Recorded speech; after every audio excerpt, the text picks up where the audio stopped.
Trying to get away with that thing. No, I was not. You were, I saw you. I saw you running. You were running. I saw you. I want to talk to Mr. James about this. It's good to have him. How's he enjoying Wagner? He's good. I went to visit him. He is enjoying it. The first student to call him Mr. Johnson. I just almost fell out. He's so sweet. So yeah, he's good. He's good though. Oh, proud of him. I'll go visit him too. You should.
All right. The public hearing of the Judson Board of Trustees is hereby called to order at 6 p.m. I am very pleased that you have taken the time to join us this evening. I extend to each of you a sincere welcome from the entire school board. Thank you for your interest in Judson ISD. We have established a quorum, and I will call roll, and I will be doing this as a verbal roll call. Single member District 1, Suzanne Canoyer. Suzanne Canoyer, present. District 2, Stephanie Jones. Present. District 3, Leslie Lee. Present. District 4, Jose A. Macias Jr. Present. District 5, Amanda Poteet. Present. District 6, Laura Stanford. Present. And I am Monica Ryan, District 7, and I am present. So thank you for everyone at home. Mrs. Poteet will be joining us via remote login today, so we will be able to see and hear her. So as we speak, if we can make sure we're speaking into microphones, it'll be especially important for that to be able to pick up all the audio for her. So I see no public address for the hearing portion of this, so we will go ahead and proceed, Dr. Fields, with Yes, ma'am. the hearing. So tonight we have our tax rate public hearing, and this keeps us in compliance with the truth in taxation related to a mandate from Texas. And it should cover transparency because it allows us, or allows the community to hear what we have to say on the proposed tax rate. We can get community input, and it shows accountability for talking about our previous taxes versus where we're trying to go. So we have Ms. Davis and Ms. Martinez to give us the presentation. Dr. Fields, Ms. Yes, sir. Ryan, I'll feel horrible if I don't say something, but is the public able to speak before or after the hearing? I would ask that we go through all of the slides and then open up for any comment that they may have. That's fine. Or Thank you. question. Yes, sir. Correct, and they could, if they had pre-comments, they could have signed up and spoken in advance, but otherwise, then there will be questions once we finish the presentation then. Yes, ma'am. Thank you. Good evening, board members and Dr. Fields. In tonight's tax rate public hearing, we're going to discuss the following agenda. We're going to share information on no new revenue and voter approval tax rate, together with the taxable property value trend. We're going to summarize the proposed tax rate for 25-26, and of course discuss the special event, which is the VATRE overview, and talk about what that means for the taxpayers and the district. Okay, I will begin with the no new revenue tax rate. This rate, that would raise the same total property tax revenue as last year on properties taxed in both years.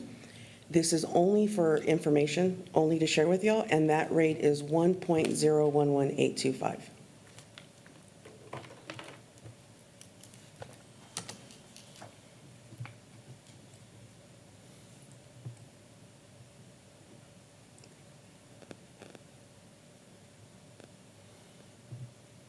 Okay, we're going to start with our voter-approved tax rate. This is the maximum tax rate that the district can adopt without voter approval. It is based on the prior year's tax collections, adjusted for state formulas and property values. Setting a rate above this requires voter approval through a voter approval tax rate election. That voter approval tax rate is 0.9996. Okay, this also must be shared through this presentation is the taxable property value.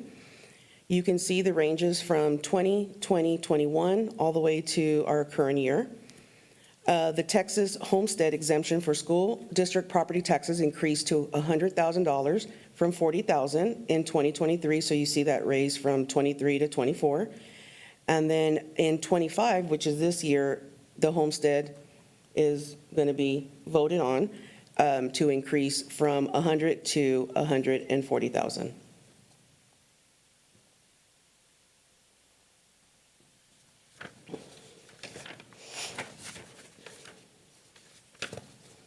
Okay, on this slide, it introduces the proposed tax rate that you see in red that we are proposing for today, and the M&O is 0.7869, and the INS is 0.3327 for a total of 1.1196. And then also it provides you with the historical tax rates.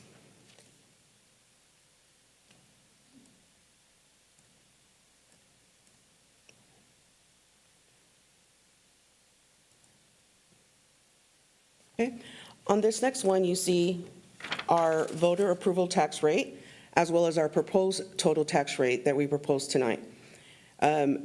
We have the 0.996 that does not need voter approval, and the 1.1196 that needs that voter approval, with the M&O increasing from 0.669 to 0.7869, and INS at the same rate. And this is what triggers that VATRE for the proposal. So since we are proposing a tax rate of $1.11, that triggers the voter approval tax rate election. And what that is, it's an election that's required by Texas law when a school district decides to adopt a maintenance and operation tax rate that exceeds the voter approval tax rate that Ms. Martinez just discussed with you. We want to be able to talk about a few scenarios that would explain what that means for our taxpayers. And we are sharing our first scenario with a home valued at $250,000. The reason we're sharing this scenario is that for Judson ISD, the average home value is $283,000. So you can see here in scenario one, when you are looking at an exemption of $100,000, that's a taxable value of $150,000. At a tax rate of 0.996, then our tax payment would be $1,499. Under scenario two, which is what we are proposing a tax rate of $1.11. The homestead exemption we know is going to increase to $140,000. That taxable value on that home is now $110,000. When you take a look at that tax payment, that's $1,231. When you subtract, you can see that it's still an annual savings of $267.84. When you break that down monthly, that's $22.32 broken down monthly. So we wanted to share a few other scenarios for homes that are valued all the way from $250,000 to $150,000. Keeping in mind that the average home value here in Judson ISD falls right here at $283,000. So in this first column that I am outlining with the pointer, the tax rate here at 0.9996 Regardless of the valuation of the home, the homestead savings going from $100,000 homestead to $140,000 homestead would still be a savings of $400, and that's per year. So once you take a look at that and compare that scenario to our proposed tax rate of $1.11, then you can see the savings still at a home value $250,000. The savings is still $267. If you look down here, we've broken it down monthly for you all, and that would be still a monthly savings of $22.32. If we go one row over, let's take, for example, a home valued at $350,000. You can still see that there would be a savings with our proposed tax rate of $1.11. The savings would still be at $147 compared to the .996 with a homestead exemption of $100,000. So what you see here, when that gets broken down monthly, it's still a savings of $12.32. If you take the following row, this is a home valued at $550,000, which is close to $300,000 over the average of what the homes are valued here in Judson, then you would start seeing that the taxpayer would pay $92.16. But of course, our average home value is over here between $250,000 and $350,000. You can see the monthly breakdown in the bottom row.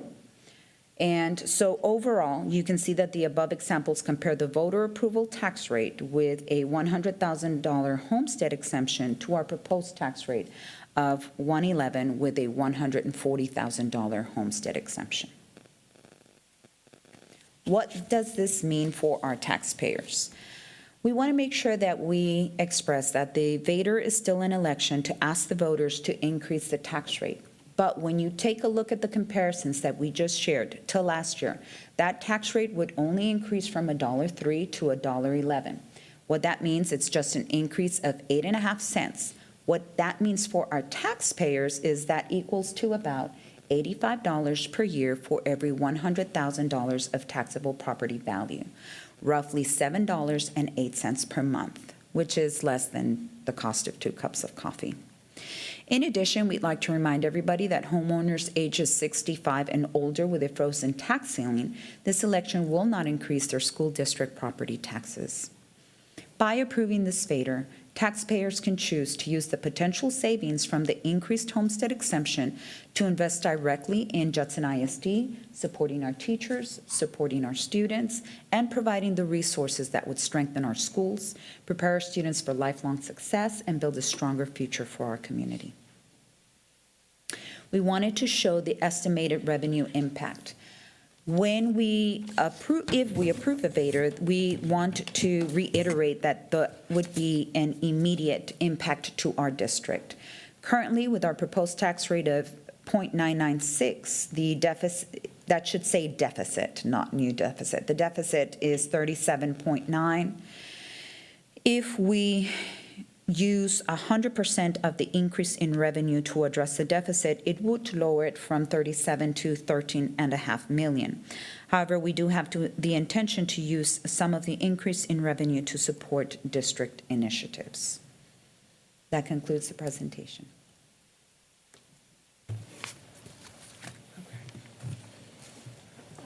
All right, we'll open it up to board members, and if there are members of the public who wish to speak, if you all want to move that direction, if you have questions or anything, but until I see. Madam President, my understanding is that a public hearing is for the public to speak and that we have our discussion during our regular meeting.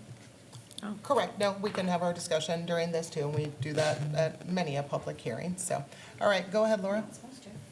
That's not in the law, ma'am. Go ahead, Ms. Stanford. Okay, I'll just ask a quick question. You gave some of the historical rates. I know we were higher. You went back to 2020, where we were at 1.27. I know further back we were higher than that, but we just don't have that history. Have we ever been at 0.99? Not since the late 80s. Since the late 80s is the last time we were there? Okay. And let me see. Well, I would just observe that it looks like we've given back to the community. We've lowered the tax rates when we didn't feel we needed the funding. And then it looks like we held it for what, 2 years or 3 years? Here you can see that we did lower the INS tax rate from years 2021 to 2022, and we held steady in 22, 23, but we did lower again in 2024, although we did go for a disaster penny resolution. But you can see the INS rate, which the board does set, was lowered in this example. Okay, thank you. What, can I ask, just follow up on yours, to question the we was not Judson ISD, we was the state of Texas, right? So- Judson has always set, all of these, Judson set the maximum allowable tax rate. No, ma'am. Judson So never actually, chose for the maintenance and lower M&O. operations, the state sets it. For INS tax rate, the board does approve Correct, that. that's what I meant. M&O, we have always set it at the maximum M&O. Yes, but what We've I was never showing in chose to this go below. slide, ma'am, is the INS tax rate that you can see did decrease in 2021, from 2021 to 22, from 39 cents to 36 cents. Correct, yeah, based on bond repayments. So we Okay. did decrease. But we decreased. Okay, for clarification, Judson has not chosen to lower their M&O tax rate. There's something where, like, we voted to lower it. We didn't vote to lower it. The state told us the maximum, and then we've always set the M&O, which is what we're pretty much discussing. In mostly responding to today. Ms. Okay. Stanford's question, she didn't specify if it was the MNO and the Okay. She INS. just So said in tax total, rate. we did lower Lower the the tax tax rate.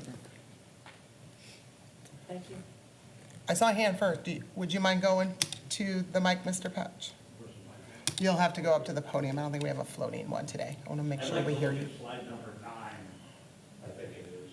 Yes, could we pull up 9 while he makes his way over there? I don't know. Okay, yeah, look at scenario 1.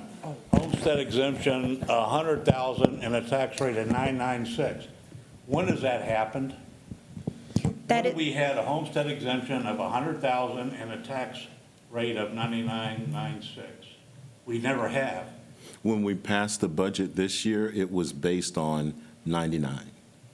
It was based on 99. All You of our passed the budget. projections are based on 99. Okay, so, but the thing is the homestead exemption that we're really talking about is 140,000. But we didn't pass the budget But based you're on, showing I know, but you're showing a slide to show that you're saving $267 by comparing it to 100,000 instead of 140 at 996 to 140 exemption at $1.11.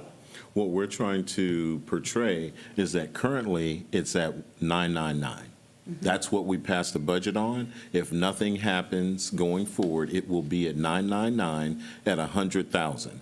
Once the 140,000 passes. Homestead exemption. Then what happens if we've already approved the 111, then now we're decreasing from the 999 off of 100,000. Sir, at $140,000. So you're using a $140,000 exemption for one, and you're using a $100,000 exemption for the other. Yes, That's sir. apples and oranges. No, not necessarily. I'm hoping everyone can follow along. What we're trying to say is that when the state comes through with 140,000, that's another 40,000 evaluation on the homestead allowance. So then there's going to be a decrease. With that decrease, if we were to implore or when we go forward with the VATRE at 111, with 999, that would be a decrease of 140 off the 999 of $400 a year. So if you know that you're going to decrease $400 a year on 999, then what happens is if we move in now the 111, how much of your savings of 400 will be consumed with the 111? You will still save $267 a year and $22 a month. Oh, back here. I think I see what he's saying, because this doesn't, like, we're missing the column, the first set of blocks. It's not showing that if we go to 140 and keep 99, You're gonna how much save are they 400, saying 400. versus? It says right here on the. Well, I can do this another way. If our tax rate is 9996 and the taxable amount is, say it's a $240,000 house, so we're using $140,000 exemption, you're going to pay taxes on $100,000. At 9996, you're paying under what, $1,000 a month. At the 1.11, you're paying over $1,000 a month. I mean, a year. So the difference is about $120 more that you're paying, you're not saving. You're not saving money by raising a tax rate because the tax rate's going to go to 996. If you drew the conclusion that we were trying to imply that if we were to go up on the tax rate that you would save money, then that's not what we're doing. What we're trying. Okay, but that's what the slide says. What we're trying to do, no, that's not what it says. Right here on the first line at the end, on a 100,000 evaluation on 999, once we go to 140, every house, because 40,000 is 40,000, would save $399.84. We Sure. show that you would save on a annual basis, $399.84, which equates to about, what, $33 a month or something like that? So now what we're saying is because this year, which is fortunate for us, because now we can propose 111 in a year where there's going to be a decrease in a savings of $399.84 a year. This year only, we can go up to 111, but the voter will still at 250 see a savings of $267.84. Now, to Mr. Patch's point, if it wasn't this year where we were changing the homestead exemption, when we went up, everyone would just go up in taxes because there would be no absorption. But for this year, because we have the $40,000 evaluation, they're going to decrease by $399.84. So you'll still see the savings of $267.84. What we're asking is for the community to invest some of that savings into the students of Judson ISD. So that's how we got here. Can you go back a slide? Yes, sir. What's the bottom part say? Savings, 200 and, I can't read it here. Annual savings would still be Annual savings. 206. That's not an annual savings because you're basing it on a $100,000 exemption at 9996 to a $140,000 exemption on the 111. Now, if you're talking about saving money from what we paid the previous year, yes, we're paying less. Yes. If you, That's what we're talking I will give about. you that, but that's not what that slide says. Yes, sir, it That is. slide says we're saving $267 if we Of go the from a 996 to a 399.84. 111. The reason that it says 996, sir, is because if we do nothing, this would be our tax rate. Right, If and we if you- don't go, the 996 is our minimum tax rate. So if we do nothing, we're talking about a VATRE. We are proposing a VATRE tonight. Right. The VATRE that we're proposing is 111. But if we do nothing, the tax rate will revert to 99. But I think what Mr. Patch is, But look at the numbers. You're saving, you take the number 1499.40, which is from scenario 1, sorry, and then you're comparing it to scenario 2, and you're saying that we're saving $267. Yes, sir. If I can Ms. read that right. Stanford, I think, you have a beat on what he's saying? I think so. Let's let you jump in and try and reword it. I think so, because You slide can't pa- compare those two scenarios together. They don't relate. Well, what is the worst case? One is what it would be if the 140 didn't pass. That's what you'd be paying, and if the VATRE doesn't pass. Well, that's not correct. You can't do that comparison there. I think I know That what he's comparison saying where. makes no sense. So it's not showing the savings of, if it goes back to 99 from 103 and the homestead, how much is a homeowner saving. That's what it's not showing. No, no, no. but That's what you're saying It's it only is. showing the homestead. That 399 does not include the 103 going down to 99, I don't think, If you- right? That's now, just the homestead? If you showed the 111,960 to only a $100,000 homestead exemption, then those numbers, you could do the comparison there. But you can't compare scenario one with a $100,000 homestead exemption to scenario two with 140 with two different tax rates. Mr. Patch? And this is why we have this next slide. Yeah, But- page 10, it clarifies it, I think. Yeah, page 10 clarifies it, that everyone from going from 100 to 40 is going to save almost $400. Yeah, $399.84. Then passing, if the Everybody. election is approved, right, the tax rate's approved, you still have a savings. It's So- not $400 savings, But it's you are $267. correct. It is still at least $267. You have a savings compared to The last year. You $399.84. don't have, you can't, if the exemption's $140,000, period, and the tax rate's $1, or the tax rate's $1.20, the $1.20 tax rate pays more tax than the dollar tax rate. If you subtract those two, 400 from that 268, that's $132. So that's the scenario you're talking about. It's right there. Your best case, Ed, is on page 10, it's slide number 10. Your best case, it would be the .99 tax rate with the 140 being passed. And then you'd save You would save $399.84. $400. That extra $399.84, yes, The ma'am. extra 40,000 homestead exemption would give you a $400 a year savings at the .99. So that's the best-case scenario in a taxpayer's mind right there, 400. And then what we're showing is at the .1.11, instead of saving 400, you would save 267. So You'd you- still save, but less. Correct. You still Right, save, right. but less. You'd Yeah. save, Right, but we're less. showing that. You would still Yes. save, but less than the So $399.84. the maximum savings would be 33 a month. At the 111, it would be 22 a month. But you're saving compared, This I one get is exactly compared what to you're 140. saying. They're only showing the homestead savings. They are not showing by price of house. If there was a The drop from payment? 103 to 99, they're not showing how much a $750,000 house saves on the dropping of the 3.5 cents plus the homestead on top of it. That is not on there here. You are correct. you're not There's showing, additional you're not showing savings. a true save, you're calling it a savings.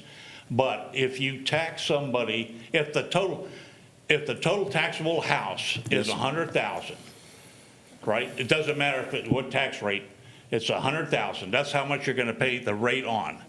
If it's $1.11, you're paying more tax than a 99-cent one. You're absolutely correct. That is, Right. So You're you're not, absolutely where's correct. the savings? the The savings savings is that comes we from find this our. year. Talk about maybe the savings that the homestead exemption is giving you. Correct. Yes, sir. Right? But what about people that don't homestead? Yep. What about the businesses that don't homestead? What about all these other people? And you don't show anything that I saw on your slides about people that don't homestead. They Everybody get no has to- savings at all. I would agree. In any VATRE approval, like I said, if it wasn't this increase of the 140 evaluation, and you come back and ask for an increase in taxes, that's typically an increase. But this year, for homestead, we can show that there would be a decrease. To Mr. But Patch's point. only compared to last year, right? No, sir, it would be compared to the 999 if we were to go up. Not necessarily last year, because last year we were 103. 103. This year, we've budgeted for 999. What I'm trying to say, though, to your point, for those that aren't taking advantage of the homestead, or it's their second house that they're renting, or it's a business, they will see an increase. Yes, sir. It is, yeah, it's definitely an increase. Yes, sir. In most Yeah. VATREs, that's what it They is. It's are. an increase. Right, and that's why you have a VATRE, right? Yes, sir. Because it's an We're increase trying to in increase taxes. taxes to invest into the But students. are you going to show anything, what non-homesteader's going to pay?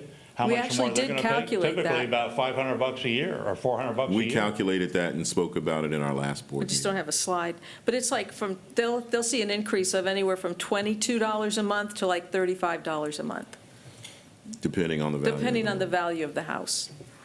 They won't have any savings. They don't get any savings, and neither do the renters when they raise the rent, because they have yeah. to pay the increase. Neither will the businesses when they have to raise their prices to compensate for what they have to pay. And I know what you're in tax. saying, but if you're in a house that is the average, 283, you're going to see a decrease in the proposed tax. So I'm curious as to why they would raise the rent if your taxes went down. because they don't homestead. No, landlords a would rental have an house, increase. Well, They then, don't if get you any don't, of it. right, if they don't Yeah. homestead and you don't rent, then they could try and put some of that back Correct. onto If the I'm a rent. military might. family at Randolph and I get PCS somewhere else to Fort Bragg and I keep my house here and I turn it into a rental, I no longer have homestead on it. I'm Understood. renting it out. So yeah, none of those cost savings would go toward and looking at the tax rolls, about So almost the cost savings, they 50% wouldn't are get the not rented, savings. are not homestead. And how do they make up the difference? They raise the rent. But what, I understand. They could. I'm not, and they could not. But what I am saying is that in any VATRE approval, there's an ask for an increase in taxes. This year, you're able to do that and see an extra $40,000 evaluation on the homestead. In most years, there's no evaluation at all. You just go up on taxes. The other part of this is, well, since we're talking about evaders, going to 111s, that's a big jump. And the reason that we have the tax rate with no VATRE going down to 99, 96 is because the state compressed taxes. It's called tax relief for homeowners. That's why they do it. And yet, when we get tax relief, we're losing a tax relief. I don't think that's. I think we've seen tax relief for the voters without us asking for any increase in that since, what year was it? We used to be at, what was the homestead evaluation? Used to be at like 25, then it went to 40, and then it went to 100. See, Now it's going up to I 100. believe in We never 2022. asked for an increase as a district in any of those times. But didn't in 2022, didn't we have a surplus? Wasn't there a terms of- surplus? And then it was discovered sometime in March that we had a deficit? You're talking about the district. Right. I can tell you that in 2022, we were still working with ESSER funds. So the prediction of what the deficit versus what the outcome was going to be at the end varied because we had quite a bit of federal funding that was infused into the district, along with every other district across. And then when the ESSER funds went away, we didn't do anything to stop what they were paying for. I challenge that. We did pull up some documents today from PEMS at TEA, and it shows that when ESSER was going away, we had about almost 3,500 employees in the district, and now we're at about, last year, we were at 34, right, so we're at 3,450 in 2024, 2025. So we've been decreasing the number of personnel, employees. Okay. So we decreased employees and we still have the super humongous deficit, right? There's a bunch of reasons. Funding. Well, I know everybody says the state, but this is not something that happened overnight. This is something that's been going on for a couple of years. And now we're treating it like it just happened overnight. And happened so in 2019. we're going to jump the 112 or $1.12 on the, or $1.1196 on the tax rate. And I worry, and I don't worry, this does not affect me. My taxes are frozen. It's not, but it affects my neighbor. My neighbor's got 3 kids, he's struggling, and you're going to take away tax relief from him, And inflation isn't going down. Matter of fact, inflation's starting to go back up again. Now it's at like about 2.7. And so things are costing more. I know it's costing more for the district. A lot more. Right? And we've never asked for an increase. Right. Well, the point is that we're being asked to make up this difference, but we're not doing the decreases that maybe we should be doing. We should be operating, well, you get X amount of dollars, you should live within X amount of dollars. Million in decreases that we brought forth. Last year, we used disaster pennies, which was 3.5 cents, that generated, about $12 million. How much damage did we have from the disaster did $12 million cover? How much damage did we have? And we used that, right? Didn't we use that $12 million to reduce our deficit? Oh, yes, sir. Yeah, we Yes, did. absolutely. It was allowed by the state. It wasn't to pay for. We weren't the only district in the Bexar County area because Bexar County was identified as one There of are the only areas. 3 school districts in the state of Texas that used disaster pennies last year. But it is that's- allowable and it is I looked it complete. up. Yes. Okay, yes, sir. Yes, sir. And I so we see- How we many were were in able to there? take advantage of that. And we took advantage of it for, Absolutely. how much damage did we have? Mr. Patch, I see Mr. Macias jumping at the bit. Would you mind if I gave him a chance? I'm sorry? Would you mind if I gave Mr. Macias a chance? I've seen Oh, him sure, he could talk. patiently waiting. I Yeah. appreciate you, sir.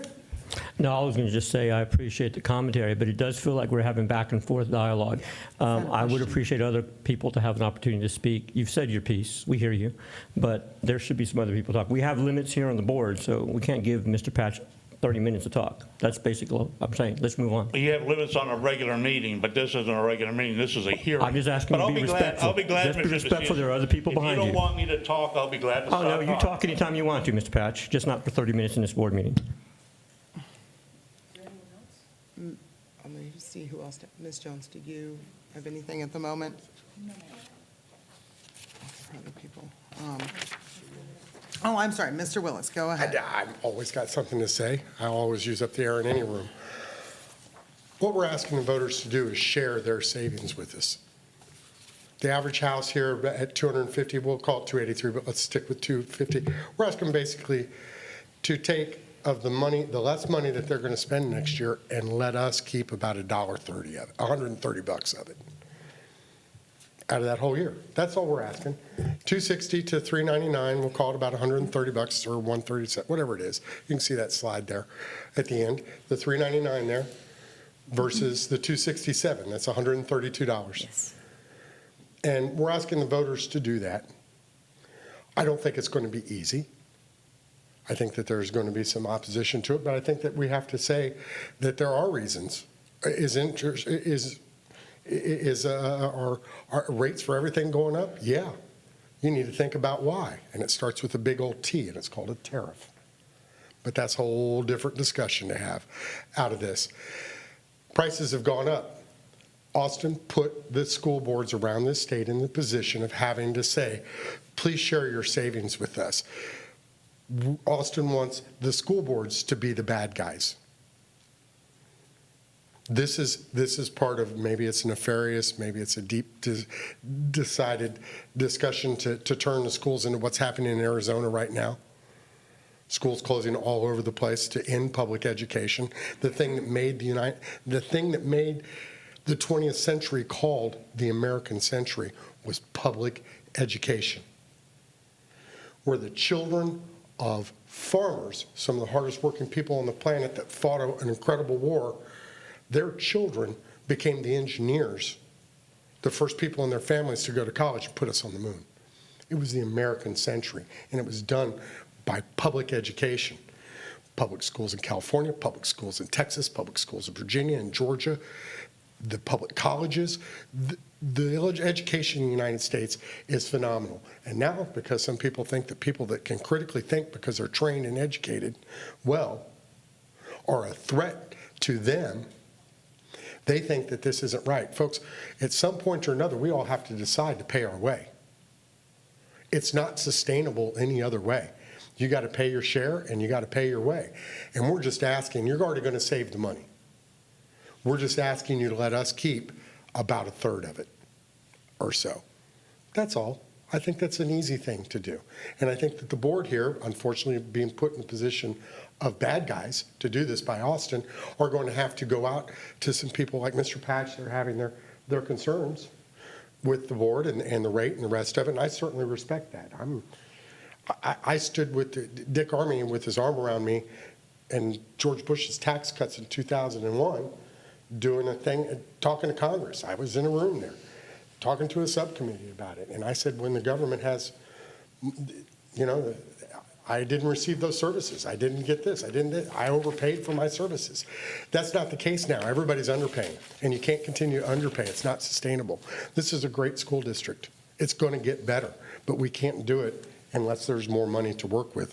But on the other hand, the board's got to show their bona fides, and that $13 million deficit that's there, even if this passes, that's got to get to zero. If you can go to them and say, we're going to be even, we're going to be the custodians of your money, we're asking you to give us about a third of the money that you're saving, or for people that have more expensive houses, to this little extra that you're paying is going to be worth it, and this is what we're going to do with it. And I think that's something that we have to do.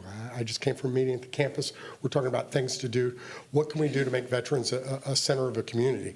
Justin has to somehow, even though it's crazy geographic problems of you can't see one to the other, and it's 10 miles from here, and you drive through 3 districts to get to the other high school.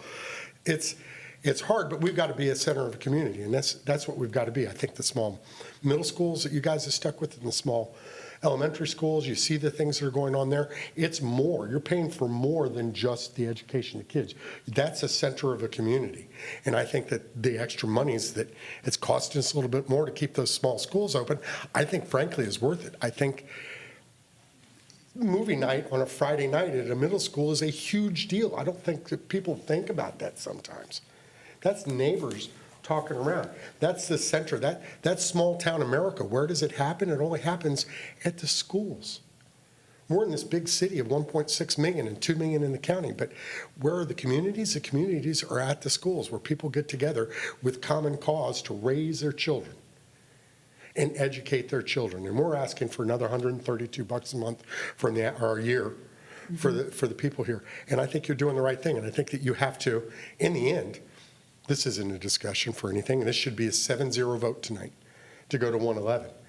It's called a voter-approved tax rate increase. It's not a board-approved tax rate increase. Let the voters decide. And if this comes back in our fate, then we're going to have to deal with 99 cents. And that's what we're going to have to deal with. But I think this is a perfect time for it. I think that the other thing, and oh my God, compression, don't get me started on compression. It's idiocy. I'm a math guy. Really? Why not just make the rates right and quit compressing the values of the houses? Oh, wait, maybe it's to confuse people immensely and crazily on how it actually works, rather than adjusting the rates to the actual values of the houses, rather than this esoteric formula of compression. They've had 2 opportunities to fix this, and those dinglings can't do that either. So, but please, share with us your savings, $132. Board, let the voters decide. That's what we're here for. Let the people that are involved and want to vote for this vote for it, and the people that don't to vote against it, and the cards, let them lie where they are. So that's all I had, and this wasn't so much a question as a long comment. So thank you for listening to me. Thank you, Mr. Briggs. Thank you, Mr. Willis. I'm going to jump in here because I was the one board member that 12 days ago couldn't commit, right? I wasn't. I need to gather more input and really try and get my thoughts together. So this is by far the most challenging situation I have faced in my time on this board. What frustrates me the most is I feel like we saw this coming. I feel like my warnings over the last 2 years were an attempt to prevent this exact moment where we are tonight. And what makes it even harder is that we're having to vote on this tonight the very last possible day, without the benefit of town halls, without an efficiency audit, and without a comprehensive financial plan. This conversation, both inside and outside the boardroom, has got to start with us accepting responsibilities for where we are and how we got here. We fell off the TEA funding cliff that they warned us about. And while other districts around us were taking actions necessary to align their spending with enrollment, We didn't. And I think any VATRE discussion with our community has to be open and honest about that. A VATRE of any amount isn't going to fix our problem. Even 12% doesn't eliminate our entire deficit. Districts of our size with similar demographics are spending less and achieving better academic outcomes. Our 9 same-size peer districts with comparable levels of economically disadvantaged students averaged a B rating on the ratings that were released last Friday. Laredo ISD with 97% economically disadvantaged students scored an 88. If we continue spending the same money we have and doing the same things, we're not going to improve student outcomes. I've gone out there and spoken to our community and our elected officials and our families over the last week. I believe the support is not lacking for our schools. They want to support us, but they want that to happen with transparency, efficiency, and a focus on the classroom. I believe in people when they're on opposite sides trying to find the middle, right? So here is what, from talking to our community, I'm going to propose as a compromise. Let's provide some tax rate stability to our community. As Dr. Fields and we discussed with Mr. Kingman last week, we have a very healthy INS fund balance right now. And Mr. Kingman indicated that there's potential to reduce our INS rate by 2 cents and still have more than sufficient funds to continue to make our bond payments. That would allow for a 5-cent VATRE with no tax increase over last year's rate of 103 and would yield us $15 million in new revenue as calculated by district, especially for the approximately 50% of our residents who are not eligible for a homestead exemption, and our local businesses would provide them some stability. The second thing is implementing efficiency measures. We have got to do what needs to be done to be an efficiently run district, and this has to include consolidating schools, right-sizing our non-instructional staff to help close that deficit gap. The third thing the community has said is directly invest in classrooms and campuses. To address the community concerns, to try and get past the middle, I'm trying to get past the middle here. I could get behind another 2 cents that would bring us up to 105, but only if that $3 million is fenced off, committed to raises, stipends, or incentives for our frontline campus staff, teachers, counselors, nurses, and others who are in direct student involvement every single day. This is how we attract and retain certified professionals our students deserve. We continue to have an unacceptable number of uncertified teachers in our classrooms, well over 10% this year. We have unfilled bilingual and special education teacher vacancies. We have counselors and nurses whose pay is no longer on par with their teacher counterparts, despite having additional degrees and certifications. If we can promise our community we will commit those funds to our campuses, then I believe many members of our community will come out and support us. I'm not a high-stakes gambler who puts their money on the number 5 on the roulette wheel and hopes for a big payout. I prefer less risk. I put my money on the red and give myself a better chance. We can't afford to take a huge gamble with our students' future and risk getting nothing from the voters at all. I think a VATRE only has a chance if it's reasonable and balances fiscal accountability and investment in the classroom. A tax rate of 105 paired with a firm commitment from our board to tax rate stability, consolidation, efficiency, and direct investment in our students' educators is the most reasonable compromise and stands the best chance of being supported by our community. I am willing to support a 2-cent reduction in INS, a 7-cent increase in M&O, which would be a final tax rate of 105, and would yield this district approximately $18 million in new revenue, as calculated by the district. Only with the commitment of my colleagues to consolidate schools, make reductions in our non-instructional staff, and commit $3 million of that new revenue to our classrooms and our campuses. I'm too scared to risk, because if we go out and we don't get the $24 million, the alternative is 0.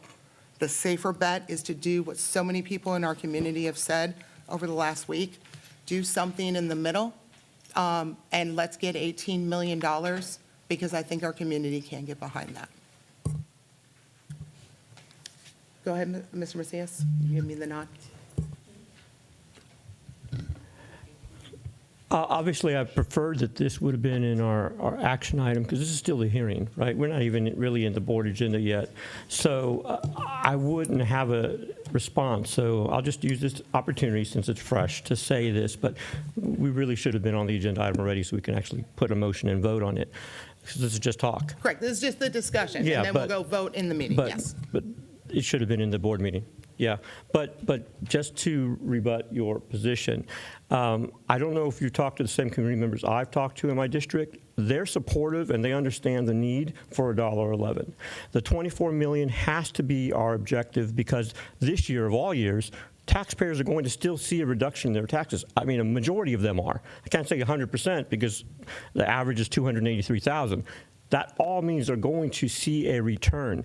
Most of the taxpayers I've talked to in my district appreciate that. They're thinking, wow, this is definitely viable.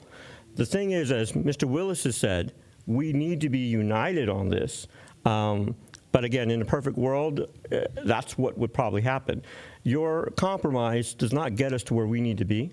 We still have to find reductions, even if we pass the VATRE. So our work is not done. We still need to. But I've been very clear to my community, failure to put this on the table, get it passed, will end in catastrophic cuts. And no one in my community has said, we want to see catastrophic cuts. The only ones that have been argumentative have been those that just, their mindset is just stuck. There's inefficiency or there's waste. I've challenged anyone in my community or in any of our community, tell me where the waste is. Because we have been efficient, we have cut things, and I've been very clear too. The reason why I don't agree with consolidation, Ms. Ryan, is because I've also talked to the same parents that are leaving us for charter schools, and they're leaving because the schools are smaller. We have issues in middle school. We need smaller campuses and eventually smaller classrooms. So the strategy is there to help our students and staff. There's nothing wrong with that. Consolidation is a false narrative because you think we're going to save millions. I think there's a narrative out there that we would save $5 million or $7 million. We would save a fraction of that if we consolidated because the students and teachers still have to go to another campus. And then you've overcrowded a campus. That is not going to produce academic excellence. So I believe in our administration. I believe we're not going to be a D district next year. We'll be a C, even a B district, because we're headed in the right direction. And for our community to know, we're a D district because we had 3 campuses that were D. And that's why, but numerically, we were a C district.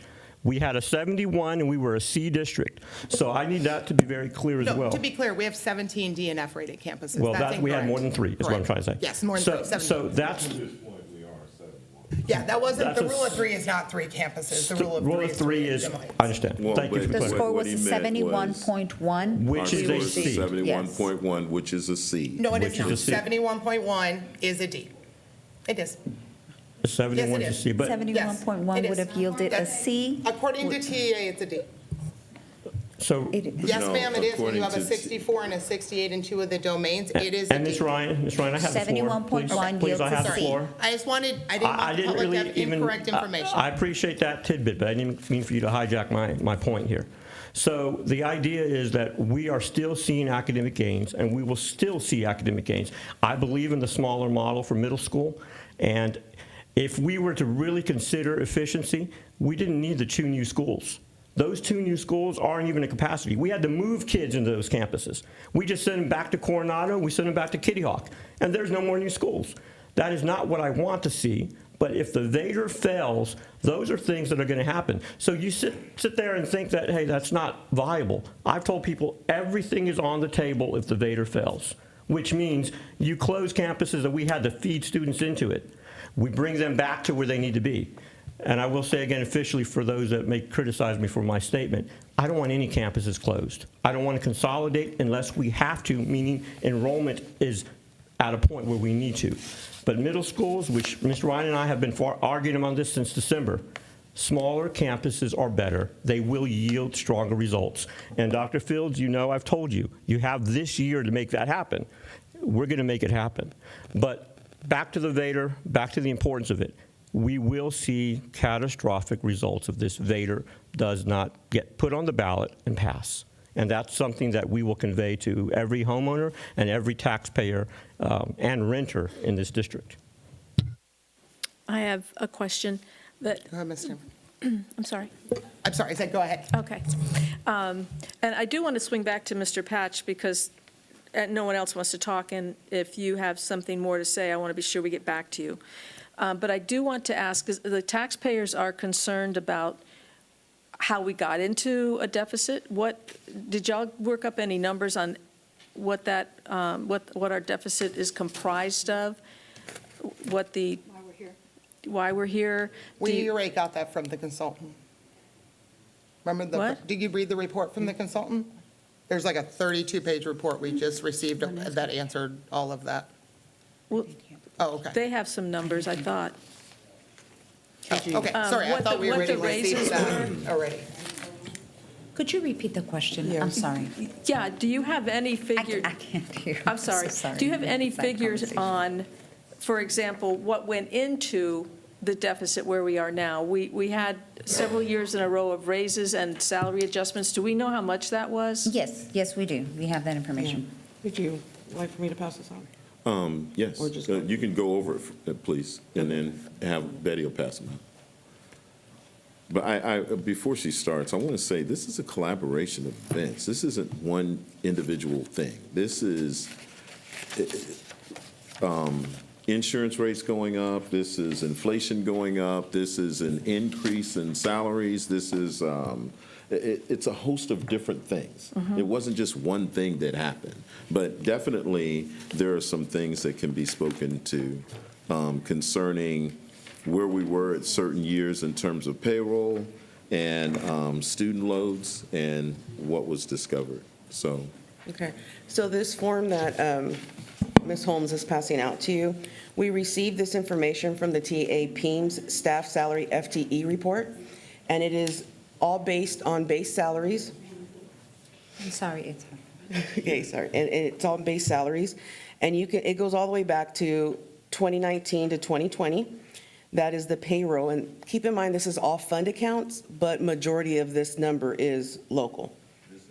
Yes. This information was derived from PEAMS from TEA? Yes, from TA, our staff Thank you. salary FTE report. So those are the payroll amounts, and off to the side, you can see the surplus or the deficit. Can we go ahead and describe what you're talking about, because the people in the audience don't have it? Okay. No, we do not. This was just information that, no, ma'am. So, Okay, so for example, if you look at 21 to 22, year 21 to 22. in our addition, pay- I'm sorry, let me pause one. This is not the hearing. This is us getting into the topic. So if this is something we really want to discuss, it really should be in the meeting. We've presented our information for the hearing. I think it's time to close that Yeah, out and then move well, I into think the board is, seen a because lot of financial data. If anyone were to watch like this later, 6 they're going to hours of say, what stuff. does that have to do with the hearing? Yes, I would agree. yes. Any more input on the VATRE? But we can go over this information. I've just asked that we Yes, do it. that's fine. Yes, ma'am, we can. Mhm. Okay. Sir, just reference Ms. Boutique cannot see this, so be sure you. Right, understood. We will send that to her if we, We'll send it to her. thank you. Yes. So, Okay. We're ready Any to- other additional questions or comments? And Ms. Potteet, anything from you at this time? If I don't see you wave, I'm going to move on. I'm okay. Or the Are you good? Sorry, I'm audience? good. I'm okay. Okay, we'll have somebody take a picture and text that over to you so that you Thank have you. that handout before we get to that portion of. Or the audience, is there anything more? I'd like to finish talking. Okay. Go ahead, Mr. Patch.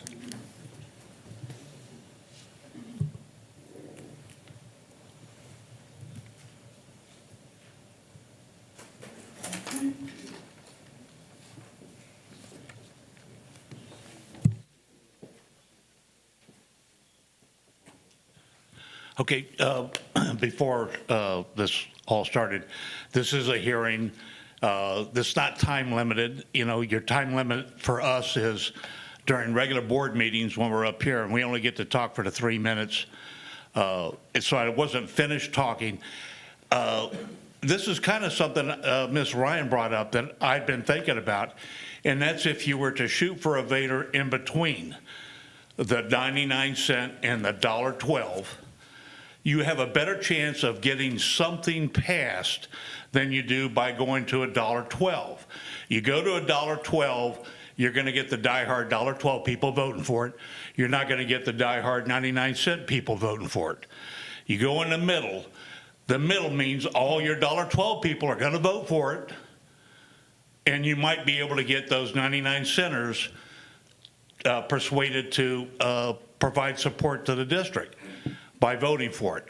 But you're not going to get $1.12 passed in this district. You're not. That's from people that I talk to, and I don't think it's right when the state's giving us relief, and it gives us relief, and then we lose it. Any way you look at it, raising a VATRE increases our taxes, means we don't save as much as we should have saved under the compressed rate. So I'm all for $1.05. I'm all for in the middle. I'm not for $1.11. And I'm also about being transparent. I really felt deceived by that slide. I looked at it and looked at it and looked at it when it was on the bulletin board or boardwalk, or I looked at it and it's like there's no way you can compare those numbers. So I felt deceived. And I didn't just like decide this. I asked other people, take a look at this, and what do you think about this slide? It was deceptive to me. It still is deceptive to me because it shows a savings that's not a savings, because you're comparing that 100 homestead exemption to 140 homestead exemption, two different tax rates. You know, so that's what I want to say. I have one comment, just one. Go ahead. Just from a real estate perspective, working in real estate now for 20 years, when you're going to increase the property tax rate in our area, this is something people look at when they buy and sell homes. And many, many times in real estate, I hear things like, I would rather be in NEISD than Judson. And it breaks my heart. And I try and say, you know, there's a lot of good things that are going on in Judson. But I would just say, if you're going to go for a full big property tax increase of 12%, as compared to Northeast, which is, for the ones of us in the north of the district, that's right across Evans Road. That also affects our property values, or the way that people might perceive buying a house in Judson and paying a higher property tax rate, and Laura probably knows about this working in lending, versus buying in Northeast. So that's just one extra impact to think about. When you raise it this much, it's not often that property tax rates come back down. So I would support something a little bit more in the middle, just because I feel like, hey, if that works out great, raise it a little more the next time. I know we're in a situation, but I think if we can improve our district, all the tax money is worth it. To have people go, I want to be in Judson, and I'm fine paying more than Northeast in taxes, that would be wonderful. So.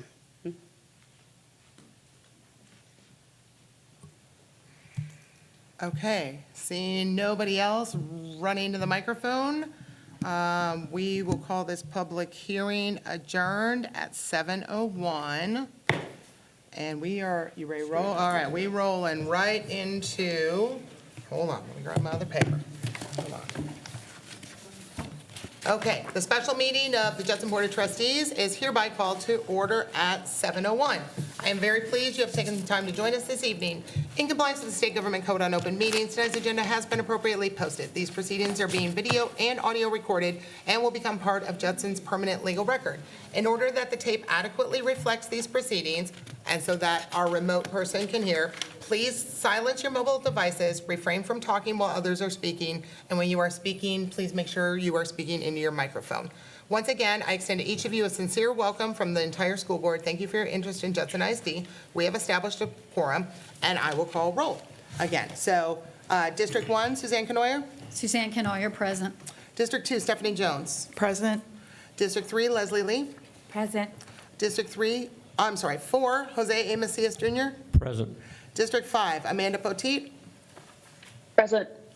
District 6, Laura Stanford. Present. Okay, and I'm District 7, Monica Ryan, and I am present.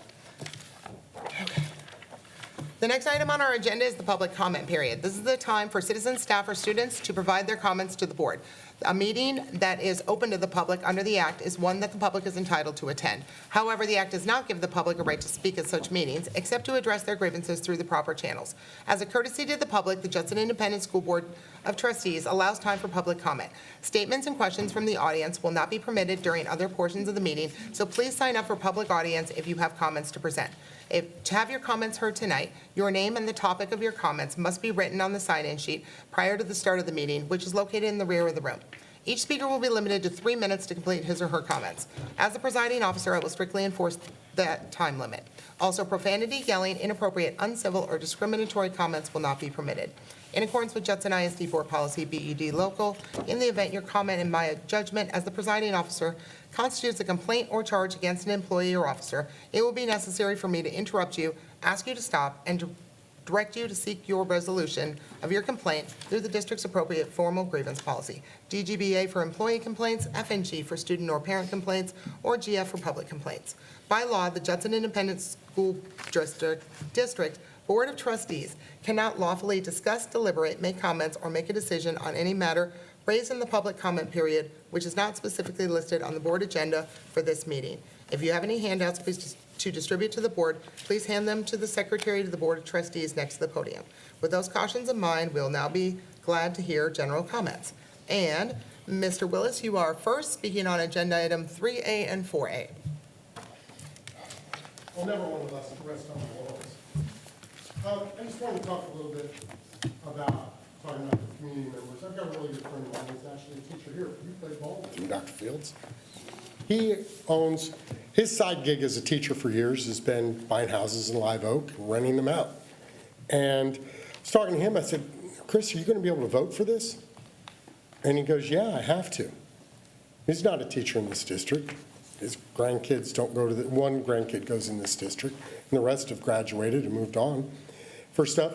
And he says, what are you going to do? And he goes, well, I'm looking at my houses. I'm looking at maybe their rents will go up $30, $40, $50 a month to cover what the extra taxes would be. And he says, I'm good with that. And he says, I look to find a good renter, somebody that I can trust. I don't punish them too hard. They're covering my insurance. They're covering my taxes. They're doing the rest of it. The house itself is my retirement. If I decide to sell it, that's cash that I can use for whatever. So it's not a model for him to be a slumlord. It's a model for him to have a place to do savings. Plus, it keeps him out of trouble. He likes to do the work himself in the houses, and I'm getting tired of helping him do floors. But anyway, so that extra bit, but you got to think, he's already, and these aren't premium houses, he's charging a very reasonable rate. He's charging $1,800, $2,000 a month. My apartment rent has doubled in the last 9 years, as opposed to homes, which have gone up $400 or $500. That's not a double. They've gone up by maybe 30% or so. But that's all kind of started to level off. And he's willing to do that. And other people that he's talked to in similar positions are like, yeah, I could do that. I'm investing in my community. I think that I'm glad to hear the board right now, everybody's saying yes to VATRE. I think that's fabulous, and I'm proud of all of you, that you've come together enough to get to that point. Now it's the point. But I think we have to look. Closing a school doesn't save you, I'll make up some number, $2 million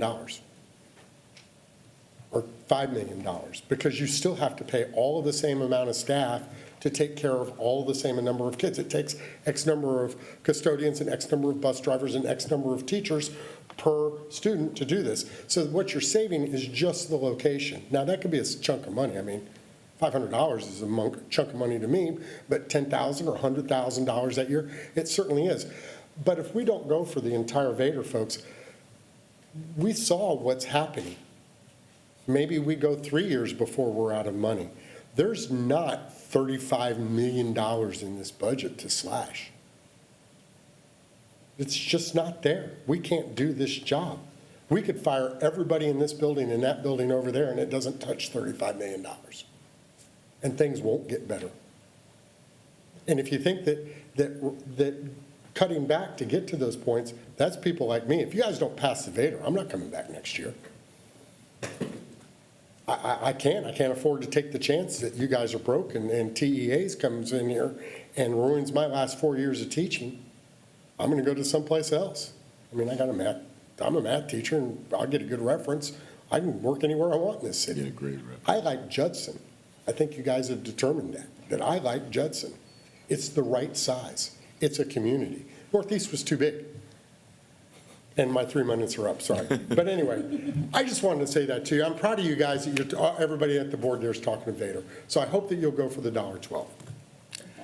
Thank you, Mr. Willis. Okay, that is it for citizens to be heard. So now we'll move into the business portion of this. Quick housekeeping for my fellow board colleagues, because we're going to have to vote and have people remote, so we will not be pushing buttons on our vote tonight. I will be doing a show of hands vote. Please keep your hand visible and wait. I will have to announce, and I will call for the yes votes. I will call for the no votes. I'll call for abstains at the end if we haven't found 7 hands yet. And then I will announce those so that we have those on record. And that way everyone's voting at the same time versus go down the line type thing. So, all right, so first we have our consent agenda. We have 3 items on there. Do any board members wish to pull any of those 3 items off of consent? No, nobody? Okay, can I, I had a question on C. okay, then you're going to have to pull it. Okay. You're going to pull C? Okay, nope, that's okay. All right, do I have a motion on the other consent items? I move that we approve consent items A and B. Okay, I have a motion by Mr. Macias. Do I have a second? Second. Okay, motion by Mr. Macias, a second by Ms. Stanford. Okay, can I see a show of hands for yes on this item? The consent agenda. Okay, I see Ms. Canoyer, Ms. Stanford, Ms. Lee, Mr. Macias, Ms. Jones, Ms. Poteet, and Monica Ryan as yes votes. 0 no votes. The motion passes. All right, Ms. Stanford, you have pulled agenda item 4C for a question, so go ahead with your question. Yeah, so I'm just wanting to clarify what we're voting on here, to accept the no new revenue tax rate and the voter approval tax rate. This doesn't have anything to do with whether we have a VATRE or not, No, correct? ma'am, not at all. Okay, This is simply a statement of we have to determine what the no new revenue is. It's the amount that the percentage would have to be for us to gain the funds that we had last year. To generate the And- same revenue as last year. And That's this all is more informational of an only. acceptance than a Thank you. vote. It's just an That's- acceptance. We're approving their calculations. Right. Essentially, right? Yes, Okay. ma'am. Correct. okay. I'm good then? Any other questions? If not, Ms. Stanford, would you like to make a motion on that one? Can I do it the same way Mr. Macias did? I move that we approve 3C. Okay. I move that we approve the acceptance of the no new tax revenue rate and voter approval tax rate for year 2025 for Judson ISD. Second. Okay, I have a motion by Ms. Stanford, a second by Ms. Canoyer. Any discussion? No? Okay. All that are voting yes, please raise your hand. Okay, I see a yes from Ms. Canoyer, Ms. Stanford, Ms. Lee, Mr. Macias, Ms. Jones, Ms. Poteet, and Monica Ryan. Motion passes 7-0. All right, now we'll move on to our discussion consideration of action items. So we have 4C, consider and take action regarding approving the adoption of the 2025 tax rate for Judson Independent School District. So that was the subject of our public hearing, so I will open that up for continued discussion. We are Correct, making, 4A, sorry, we are on 4A. we're making the recommendation to approve the 111. Okay. I did have a couple questions right now. I'm curious from my colleagues, of the more than 50 elected officials in our area, if I count up all the mayors, council members, and county commissioners, how many of them have committed to helping with the full 12% tax increase?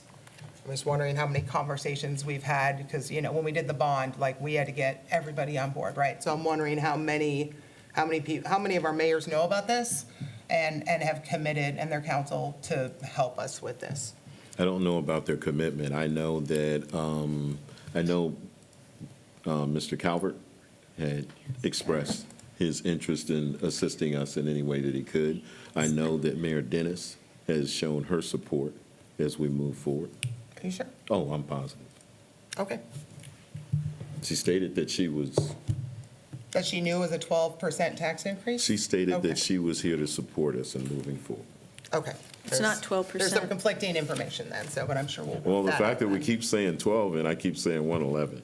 I know it says 111.96, but it's 111.96. It is a 12-cent VATRE though, is that accurate? 12 cents? Right, I'm sorry, I was asking, it's a 12-cent VATRE, right? You said 12%, that's the issue. Well, correct, so our tax rate is 9996, so 12 cents on top of 9996 is 12%, if I'm doing my math right, I got Ms. Martinez, but nodding, right, that's 12%. Okay, It's cents. correct, above our maximum compressed tax rate. This would be 12% above that. The verbiage says 10.65, so That is over last year's rate, I believe, right?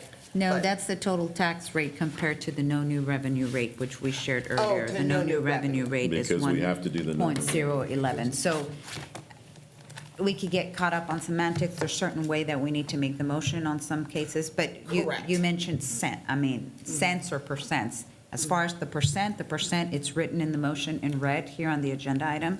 It's 10.65%. If you're Of the talking- no new revenue, not above our compressed tax rate. Compressed tax rate is $1, and we're asking for 12 cents more than that, which mathematically would be 12%. No, it's 10.65%. Well, that's not correct. It's 10% above 101. Whatever, move on. Ms. Canoyer, can you act professionally, please? But This the is- We're nickel and diming transparency- this. We have the motion language. Let's discuss what we're talking Okay. about and what people want to see happen. Ms. Canoyer, I'm just trying to be But nitpicking it is ridiculous. Ms. Canoyer, I'm trying to be open and transparent to the public, and when people corrected me saying it's 12% higher than our maximum compressed tax rate, I'm just trying to say that that is accurate, okay? So I'm sorry that offends you. And so, yes, I'm just concerned I did have a that, question, though, just before we move on. I've been on this board long enough where if we've had elected officials support and not support items, it doesn't live or die on if an elected official supports it. But obviously, once we make a decision, we'll have information to take to these elected officials saying why this is important. So it really doesn't matter until after we take action today. But the preliminary discussions I've had with elected officials have been supportive. And Dr. Fields is correct. Commissioner Tommy Calvert is 100% ready to push this and support this in the Northeast community. So again, we'll do our homework and work, I should say, once we get a decision made on this. okay, I just find that surprising because I've hit the phones a lot this weekend, and it came as a shock to quite a few of our elected officials, especially because of the economic impact it's going to have, the fact that IKEA is going to pay 12% more in property taxes, and, the little places. I was surprised how few of them had been contacted. I did have a question for Ms. Martinez, and Ms. Davis. If we went for 105 this November, let's say, for example, and it passes overwhelmingly, we'd get $18 million. Then, if it passed overwhelmingly, in May and November of next year, could we go back then and ask for the second 5 pennies in the 2026 tax year? And then get the 18 million plus another 6 million? I guess my concern is we go for the full 12 now and risk 24, because if we don't get that, we'll get 0, right? As opposed to going for 18 million now, and then if the community's outpouring and all showing up at the polls, then you could go for another 5 cents next year, right? That would be allowed? No, my recommendation is to go for all right now. Oh, This is the yes, that's your best- recommendation, but it is legally allowed. We could go for 7 of the cents this year, and we could do the other 5 cents next year. You can do a VATRE back-to-back? No, you can do evaders in November to November, but not in May, correct? No, So- because East Central did theirs in May. I But think theirs it's on a supposed to be ballot in May. It November. didn't pass, no, you can put them on May or November. Okay, Right? I'd ask that you check on that. I Okay. thought it was All November. right, Yeah, sorry, I we can think put it it's on next November, November too. then. I know you can put them on May, But because I've seen them, but. my concern here is that I don't want to go to the voters and say, we need your support. And then they give us their support. They get behind us. We do what we need to do, and then we come back and say, I need you to give us some more support, when we can just say what we need now. In addition, this is a unique opportunity where we can do it in conjunction with the 140 evaluation. So you don't see that amount of increase as you would if we come back next November. It will be if you come back for another 5 cents next November, now it's just going to be an increase of 5 cents. There'll be no other evaluation coming. It's just an increase of 5 cents. So I want to be able to tell the community that we asked for what we needed, and then now we're going to work with that. I would hate to go to the community and then come back again and them say to us, why didn't you ask for what you needed the first time?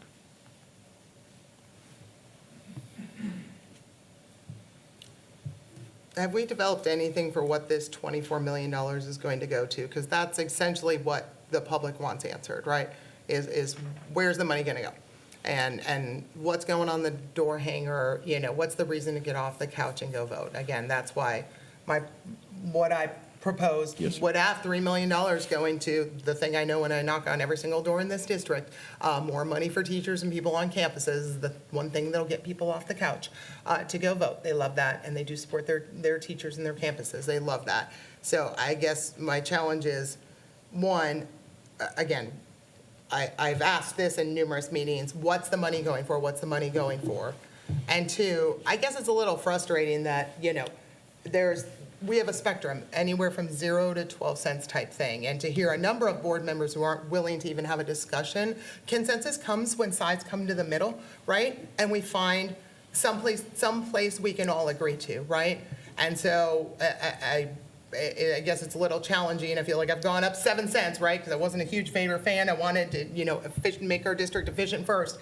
And I'm willing to go, 7 cents toward the 12. So I guess it's a little frustrating that, only one side can move to the middle. If the other side doesn't move to the middle, then I guess there is no compromise and consensus can happen, I guess, on teams. So, but it's getting real hard to answer to the public what this is for, and that's the key to any successful election. So, and we just don't have that information right now. May I have the floor? I think she asked me a question. Oh, I'm ready to answer it, but Yes, sir. you want to answer it first. Well, the first I guess question. anyone who knows what it's for, I guess. Well, you I asked, certainly have an answer too, but go you ahead, asked Dr. the Phillips. question, what are we going to use this for?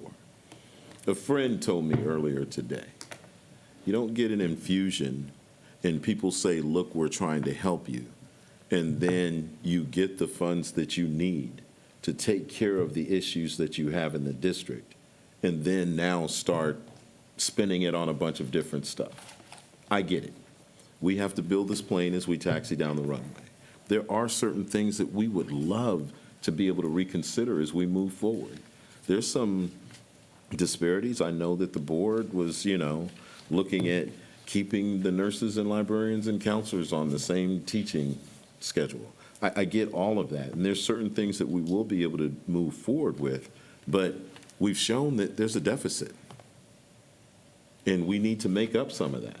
But we also know going forward, to all of you, you said earlier, it doesn't put us where we need to be. We know we have to bring more efficiencies. We know we have to look at things and tighten up, and we're going to do that as well. But to say that if we get 24 million from a VATRE and the district says, hey, we're willing to help and we want to invest, then we need to use those funds wisely, not just spend it on increasing a bunch of salaries, or we need to take care of business and come up with a balanced budget as we move forward. That's why we're asking for the 111. Ms. Ryan? Go ahead, Mr. Macias. So, again, my tenure on this board, I've seen a lot. And there was a question in Ms. Ryan's statement about, what we should support and have discussion and dialogue. I just want the record to reflect, we're probably the most transparent board that I've ever seen.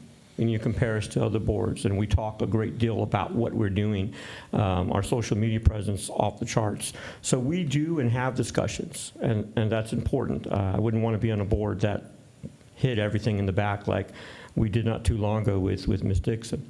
So bottom line is we are transparent. So my point of this is they asked earlier, it was asked how we got here. And I take personal responsibility here, Dr. Fields, because I'll tell you exactly how we ended up getting here. We got here because I pushed, along with my colleagues, to pay for pay raises. Pay raises that went against the administration's recommendation of a 1% raise. We gave 6%. The next year, 1%. We gave 4.5% to 5%. And I wasn't just trying to give money away. I was trying to retain talented professionals, teachers, and so forth in the district because we were not competitive. So that worked. Our turnover rate diminished. We had a stronger retention rate. But what happened is during that same time, I expected Austin to increase the basic allotment, which they hadn't done since 2019. So if you're not giving districts more money through the basic allotment, how are we going to pay for sustaining pay raises? Because it's not wise to give pay raises without a funding source. But at the time, we also had a fund balance that was 200% more than what we needed. So we used our reserves naturally to, again, infuse compensation to teachers and to other staff to ensure that we retained them. That's how we got here. With every 2 years, we didn't get funding in 23. We got $55 in 25, when we should have probably been at $10,000 per student. It should have gone up. It did not. So how does Austin expect districts not to be in this position? We're not the only district in this perilous situation. But we did aggressively take action on this board to ensure that we compensated our employees. So when I tell folks, the other question is, what are you going to do with the money? We're going to maintain our operations, because if we don't get this infusion, we're going to be laying off a considerable amount of staff. And as Mr. Willis said earlier, it's going to create an environment of instability. Teachers are going to leave. And what we're going to have is chaos, because we're going to have to identify where to cut, and it's not going to be a good conversation. Plus, I assure you, it won't help students excel in the classroom. So when I tell folks, what are you going to do with it? You're going to save the district by supporting this VATRE. And that's what is most critical. Yes, we still have to look at efficiencies, but we will, because we're not done with it. But it's much more manageable to have a $13 million deficit rather than a $37 or $40 million deficit. So we have to appeal to our community now, because, thank you God, we have a $140,000 exemption on the ballot that will help taxpayers not have a heavier burden. They're still going to pay less in taxes. That does not happen often. So I think that obviously the 111 was already kind of established, that the consensus of this board in our last week's meeting showed that we had enough to support that initiative, because we had to post it.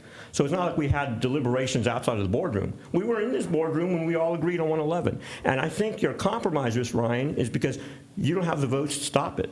So you're compromising, I'll give 107. We don't need 107. We need $1.1196. And so, promise you, come out to my community. There is support for it. And we just need to be united, because if we don't do this, there will be catastrophic results, period. Ms. Kanoya. So I'm going to reiterate what I said at the last meeting, where we did come to consensus to move forward with to put the VATRE on our agenda. We don't know what the state legislature is going to do.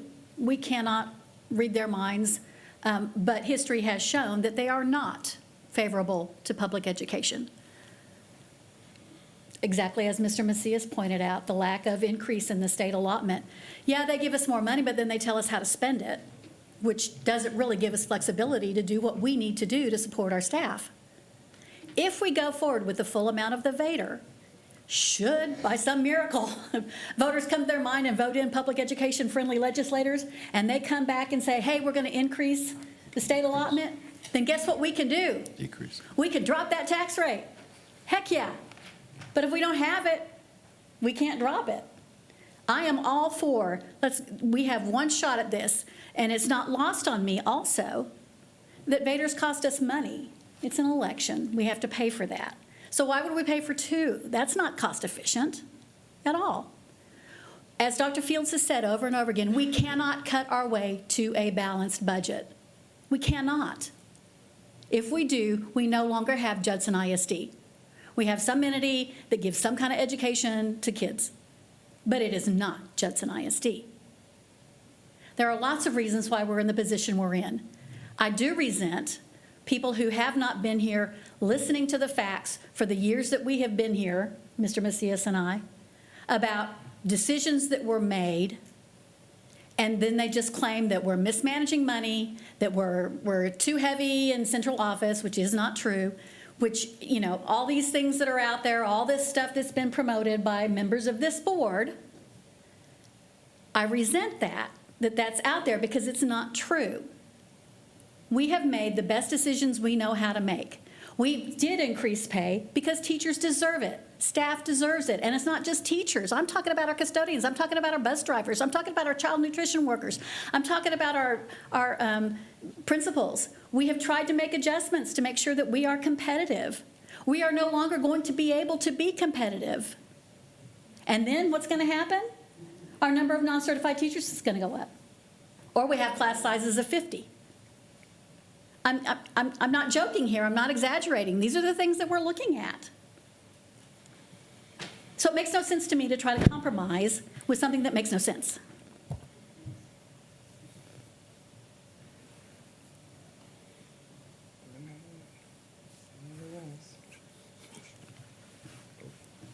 Any other comments, questions? I have a comment. Go ahead, Ms. Stamper. Because I've given some thought to that question, what would we do if the VATRE passed? For one thing, we would reduce the deficit and then have a smaller deficit to be able to reduce in a shorter period of time, a year to two, which Northeast is doing theirs in chunks per year, and we would do the same, but with a smaller amount to have to attack. I would think we could revisit class sizes. We had to raise them. Perhaps we could look at mitigating that some. I would want to increase discipline support in the classroom because teachers desperately need that. And I think we could consider looking back at the staff-wide raise to increase that some. We went with 1.5. We could perhaps go up to the 3, which another district did to try to counteract inflation. Those are things I think we could look at. I want to go for a B for Judson District. I feel we can do that, and I want to see us do that. It would be much harder to do that without the VATRE passing because we'd be busy losing a lot of things. So that's an answer to that question that I've given some thought to. And perhaps look also at the discrepancy that was created by the state in the counselor and librarian salaries. We could take a look at that. So those are some things that I would think we could turn around and look back at. I'd like to make a motion that I move that we adopt the rate of $1.1196 for the 2025 tax rate for Judson Independent School District. Hold on, Mr. Macias. Do you have your board packet open? There's specific language? Do you want? Yes, sorry. Only I want you to be able to make it correctly. This one will require very specific language. I appreciate that, Ms. Ryan. Okay, so let me reread the motion. I move that the property tax rate be increased by the adoption of the tax rate of $1.1196, which is effectively a 10.65% increase in the tax rate. Second. Okay, I have a motion by Mr. Macias, a second by Ms. Canoyer. Now we are open for discussion on this specific motion, if there is any. Quick question. Go ahead, Laura. Does this require a regular majority or a supermajority? This is 60% of board membership, which will be 5 affirmative votes. Supermajority.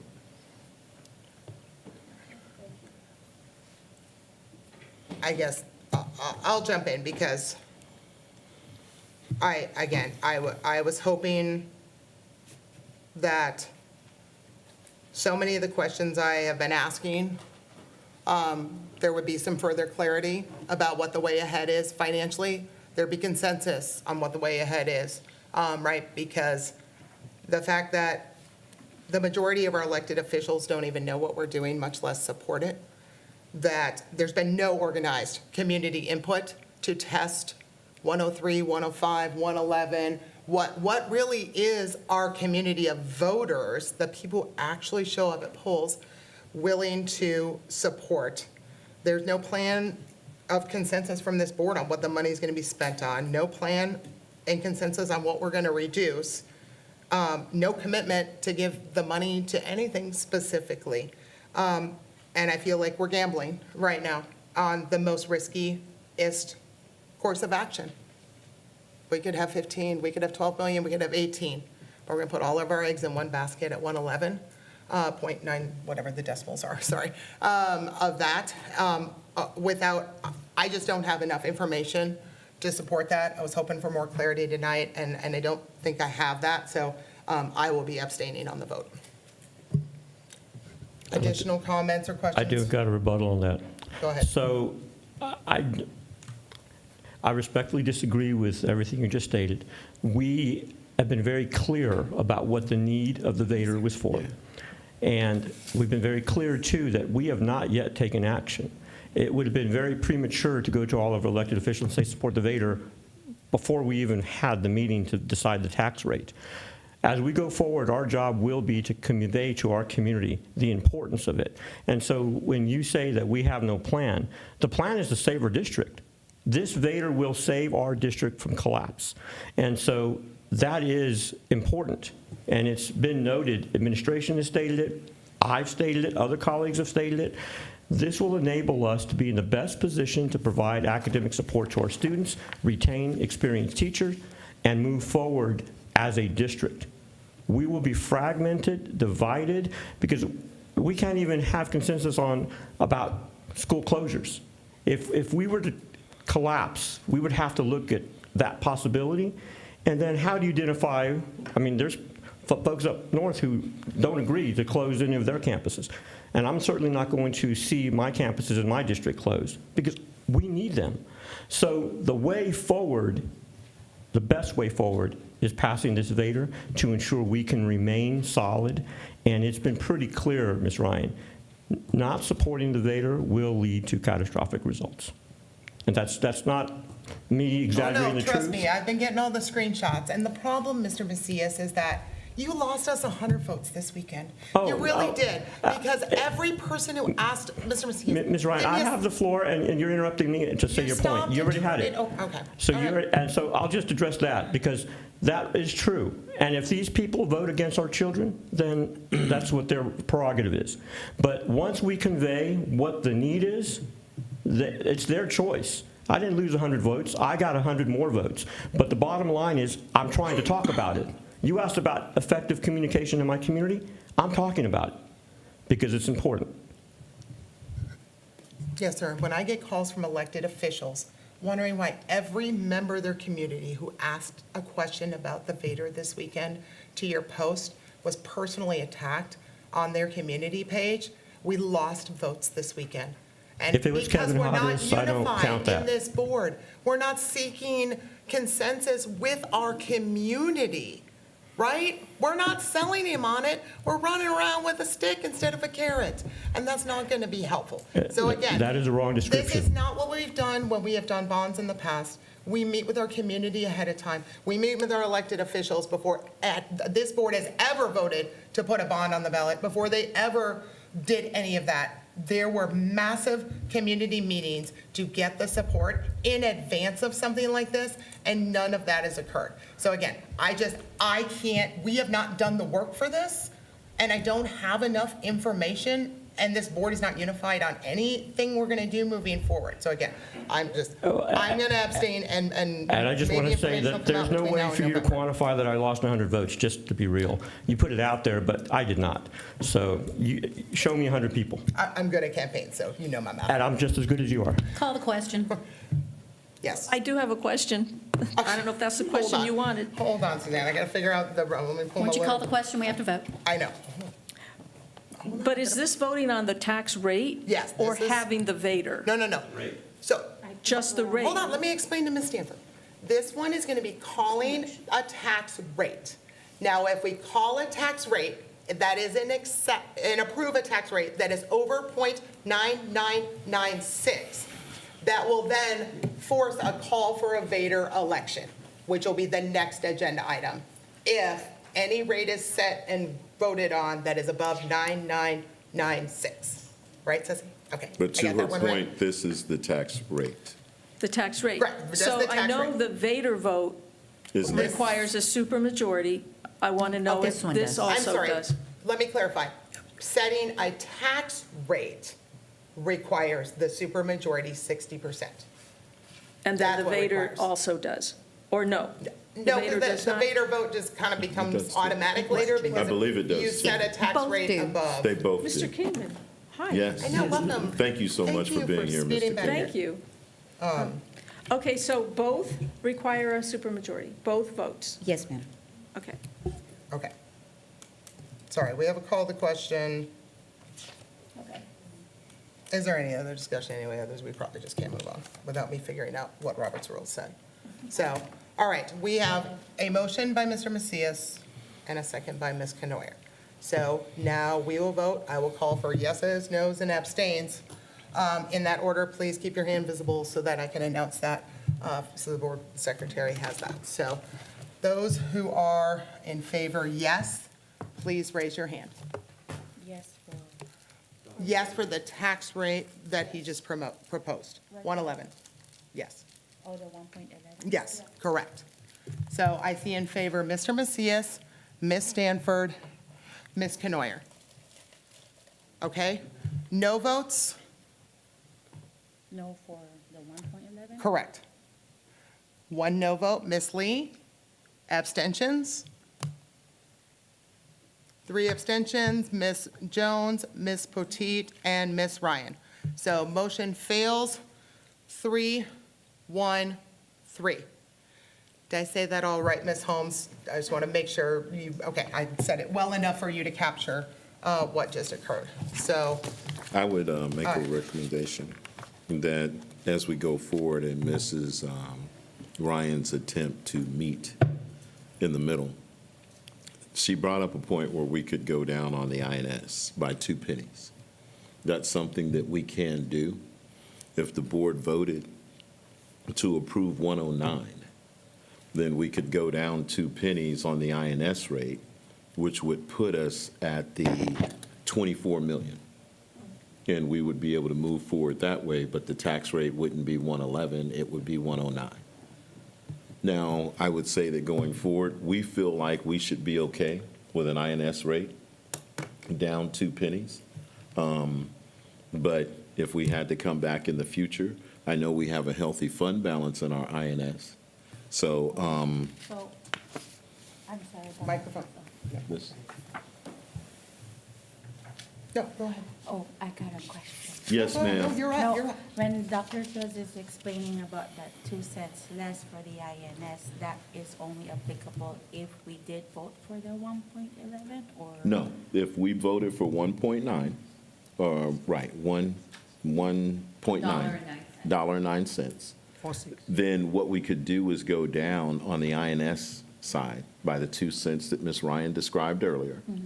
And then that would put us where we would need to be going forward. So it would still be a 12-cent VATRE, but because the INS is lower. No, ma'am, I It believe you. lowers, yeah, it's still a 12-cent VATRE. It Oh. would lower the total tax rate 2 cents, right? By going down on INS, 2 cents, and then a 12-cent VATRE would take us to 109? Am I So- doing the math right, Mr. Kingman?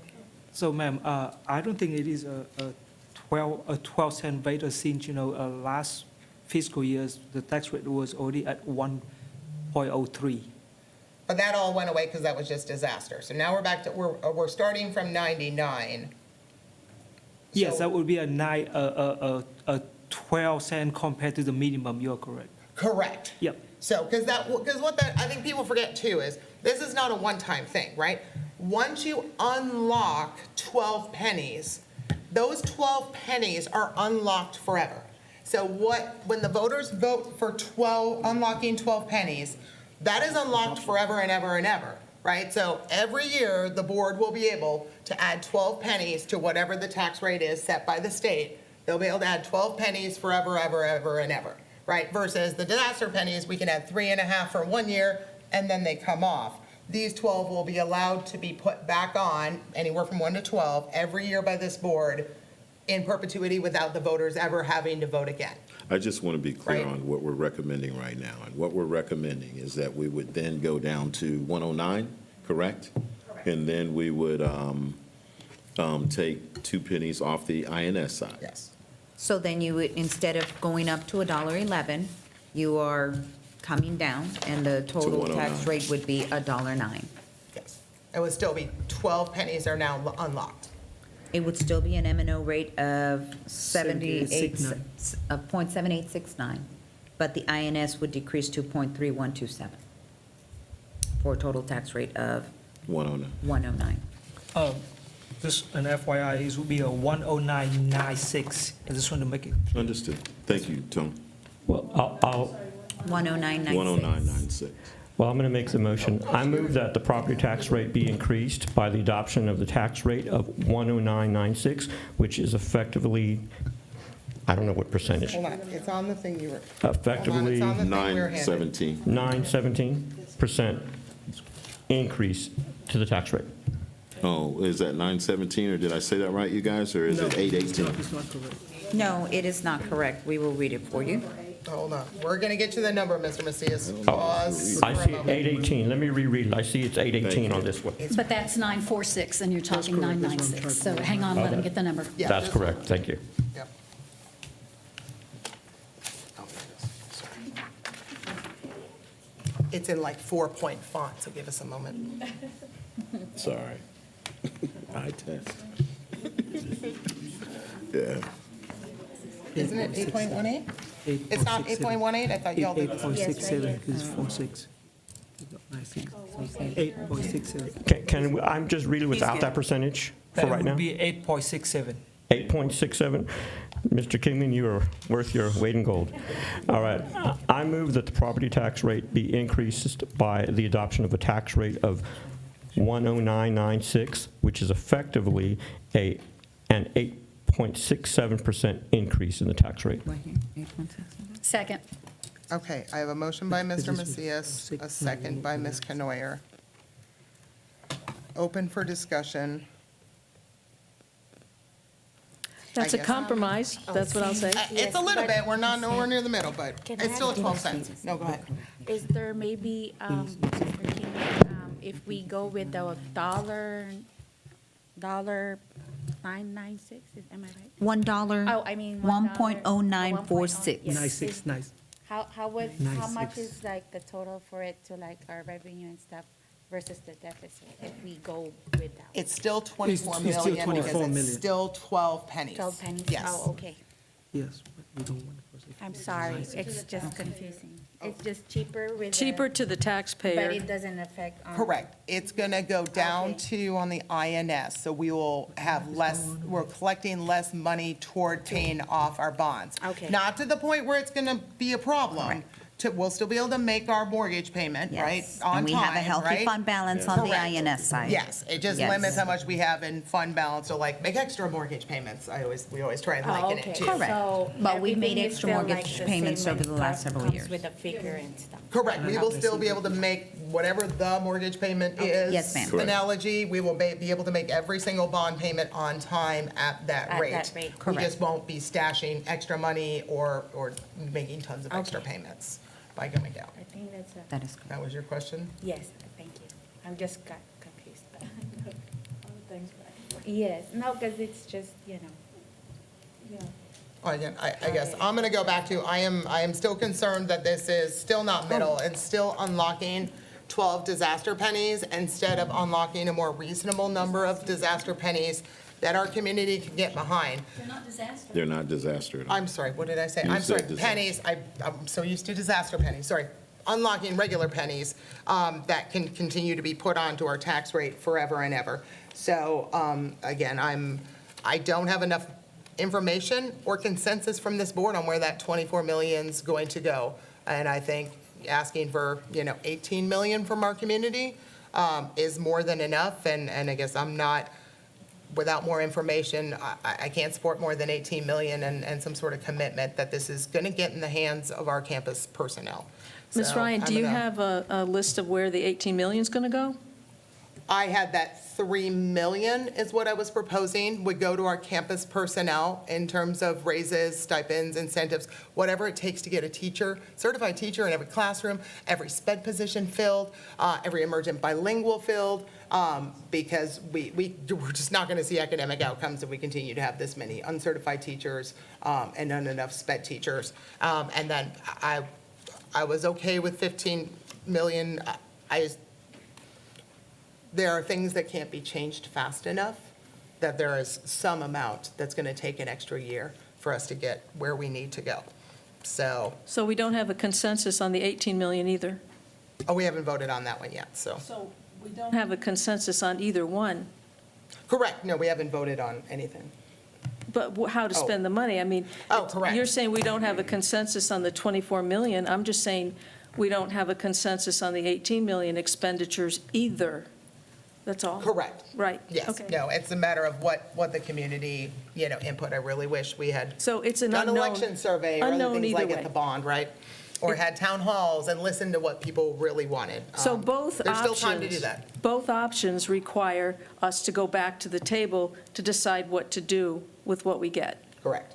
Okay, so it's the same either way on that. Correct, no, it's about the risk. Some of it's about the risk too, right? Like the higher it is, it's harder to pass. It really is. Again, I've done plenty of campaigns, and I know what people say, and if you don't dangle a carrot in front of them, they just don't get off the couch. So there were a lot of hard no's this weekend that I started to try and talk to Sweet Talk and be like, what if, right? Trying to get absolute no's to the middle was a lot easier than trying to get all the absolute no's all the way up to the maximum, because I had pretty much virtual doors slammed in my face over that. So, Well, this sounds like a compromise worth considering, so. go ahead, Ms. Goodwin. So you made calls, other people may have made calls, but what we haven't done is put together the actual plan that will go forward to share with the voters. So your research, my research, and all that is null and void if we don't have the actual facts to move forward with. And we can't do that until we get a vote. We can't, we can't say we're going to spend 24 million if we don't have a vote here to move forward with that. So, I'm with Ms. Stanford. I don't see the difference between the 24 and the 18 that you're holding out for, or 16, or whatever it was. It just doesn't sound right. Yeah. I think it's just that the less of the plan there is, the harder the higher amount is to sell, right? As you bring that down, no plan at least has some chance, I guess, of passing, I would hope. I still don't know if it's passable. But you're saying that we have no plan. That doesn't mean we're not going to have a plan. I'm sure that there are people behind the scenes already working on how we're going to roll this out, how we're going to sell it to voters, how we're going to ask them to support us. Yes, ma'am. And so, Yes, ma'am. you're catastrophizing again. Oh, no, ma'am. I was here for Bond of 2022. And so I know all of the work, all of the forums, all of the meetings, everything was done before that was ever called for election, right? All of the consensus and coalition building, and I was at a luncheon with all the mayors just as a mom, right? I know how much work went into passing a 1 cent bond, right? And now this is 12 cents, so, okay. But again, I've said my piece. I was at no VATRE, and I've come up 7 cents, and everybody's, that's what my community is screaming at me loud and clear. I would at just the say max. I would say to the board, this is what we need going forward. This is what the students in Judson ISD need. Okay, so we have a motion and a second I would like the motion to amend the motion, because I'd like to take a vote on the other one first, and we'll see if everybody agrees. So I'd like to amend Mr. Macias's motion to move that the property tax rate will be increased by the adoption of a tax rate of 105.96, hopefully Tony's over there with his calculator, which is effectively a, I'm just going to pause while he figures out my percentage.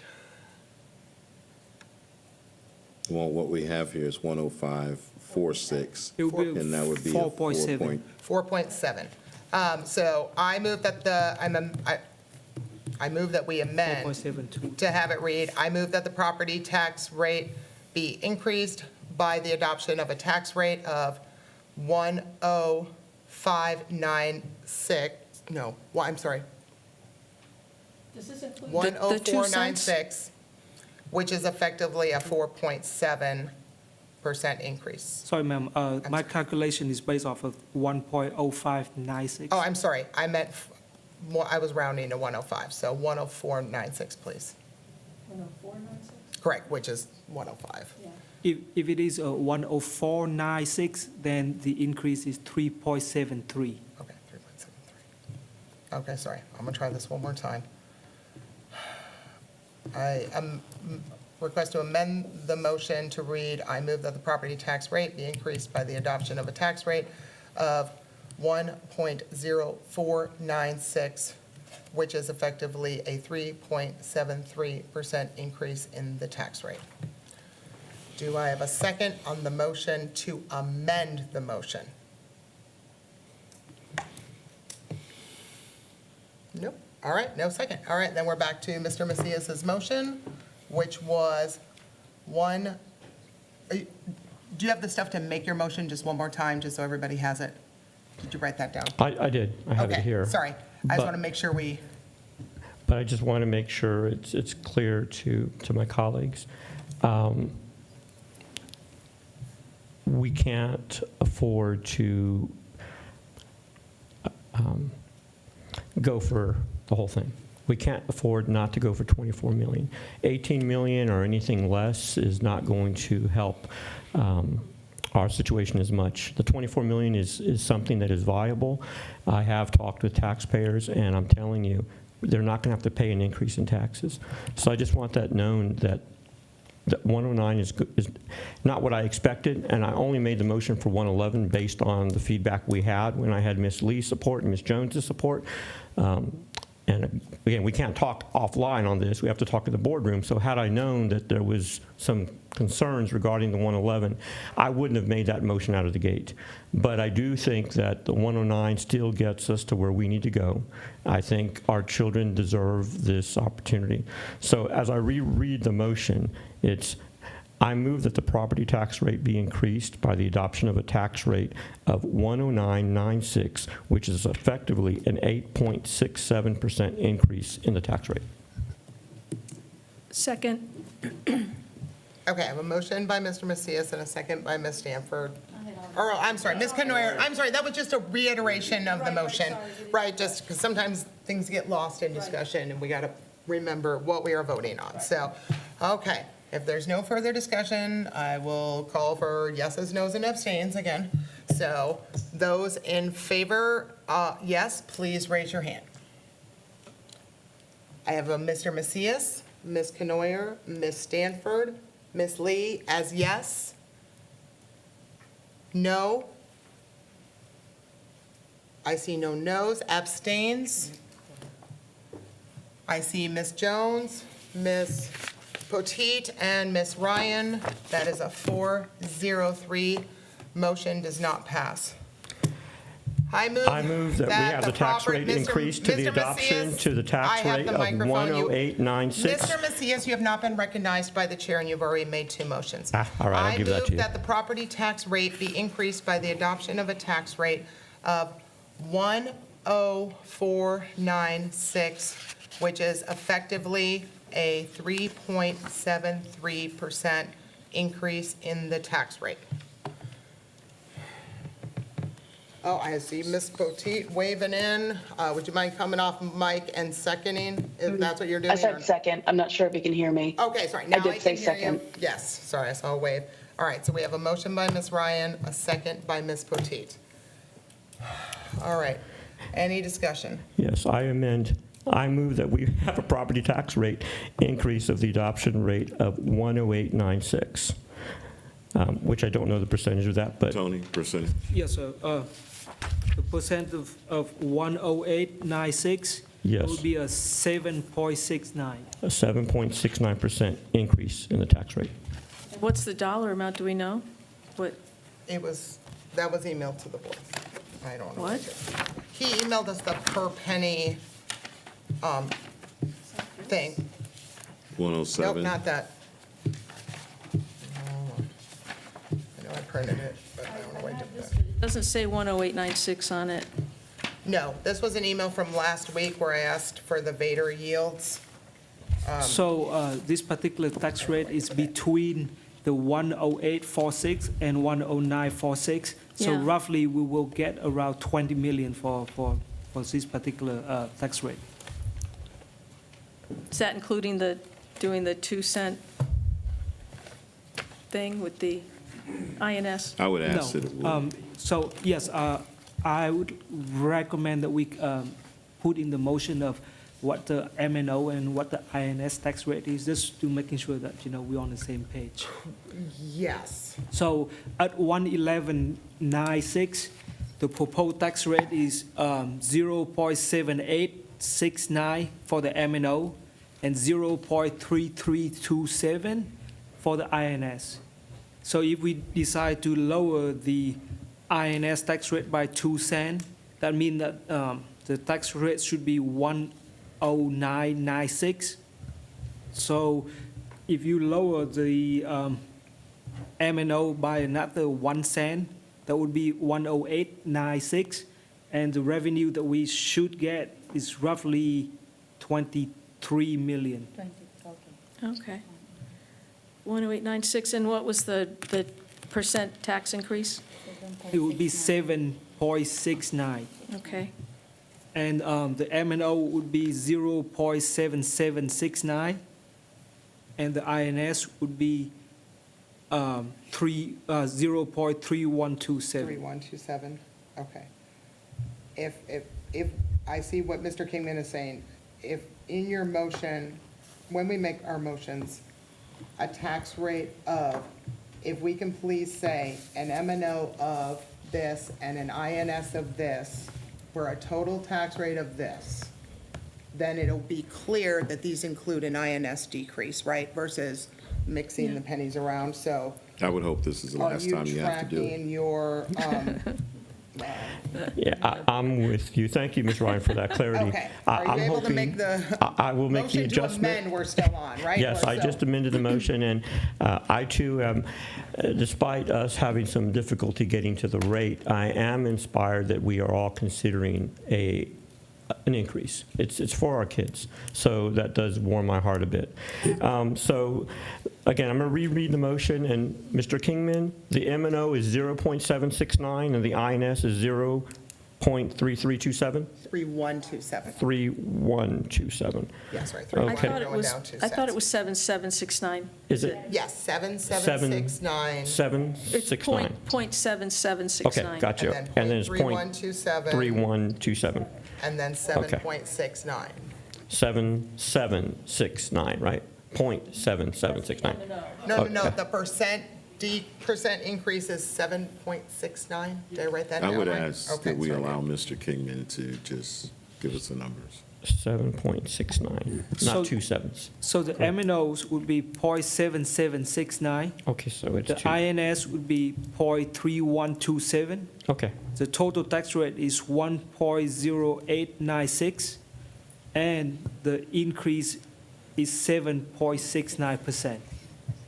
okay, so let me reread the motion, and this is just to reread it. We already have a second on it, but I'll reread it. I amend and move that the property tax rate be increased by the adoption of the tax rate of 108.96, which is effectively a 7.16% increase in the tax rate, and with M&O at 0.7769 and INS at 0.3127. Second, I'm not sure there was a I'm second not on sure the if there was original a second motion. either, thank you. All right, so this is a motion to amend made by Mr. Macias and Ms. Canoyer.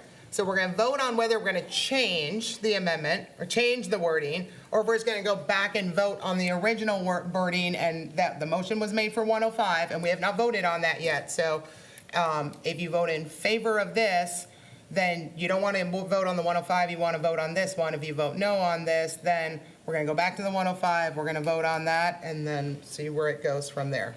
Does everybody know what they're voting on? I Okay. do want to clarify did you say 7.69 increase in rate? Yes. Is that what you said? Okay. Yes. Okay, so those in favor of amending the motion to vote on this new rate versus the 105, raise your hand, yes. I see a yes from Mr. Macias, a yes from Ms. Canoyer, a yes from Ms. Stanford, and a yes from Ms. Lee. Okay, so now we are voting on that, and we will vote on the 7769, 3127, 10896, 7.69. Did I write all my numbers down right? That Mr. Macias had just motioned. Okay, those in favor of that, hands raised. Wait. I thought. I'm sorry, wait. We voted on the $896. Well, no, we didn't. We voted to amend so that we can vote on the 10896. That was a motion. I made the original motion of 105. And then, before we could vote on that, he motioned to amend that so we don't vote on the 105. He wanted us to vote on the 108 first. And 4 people passed that we want to vote on our 108 first. That was all we just passed just now. So now we're going to vote. Okay.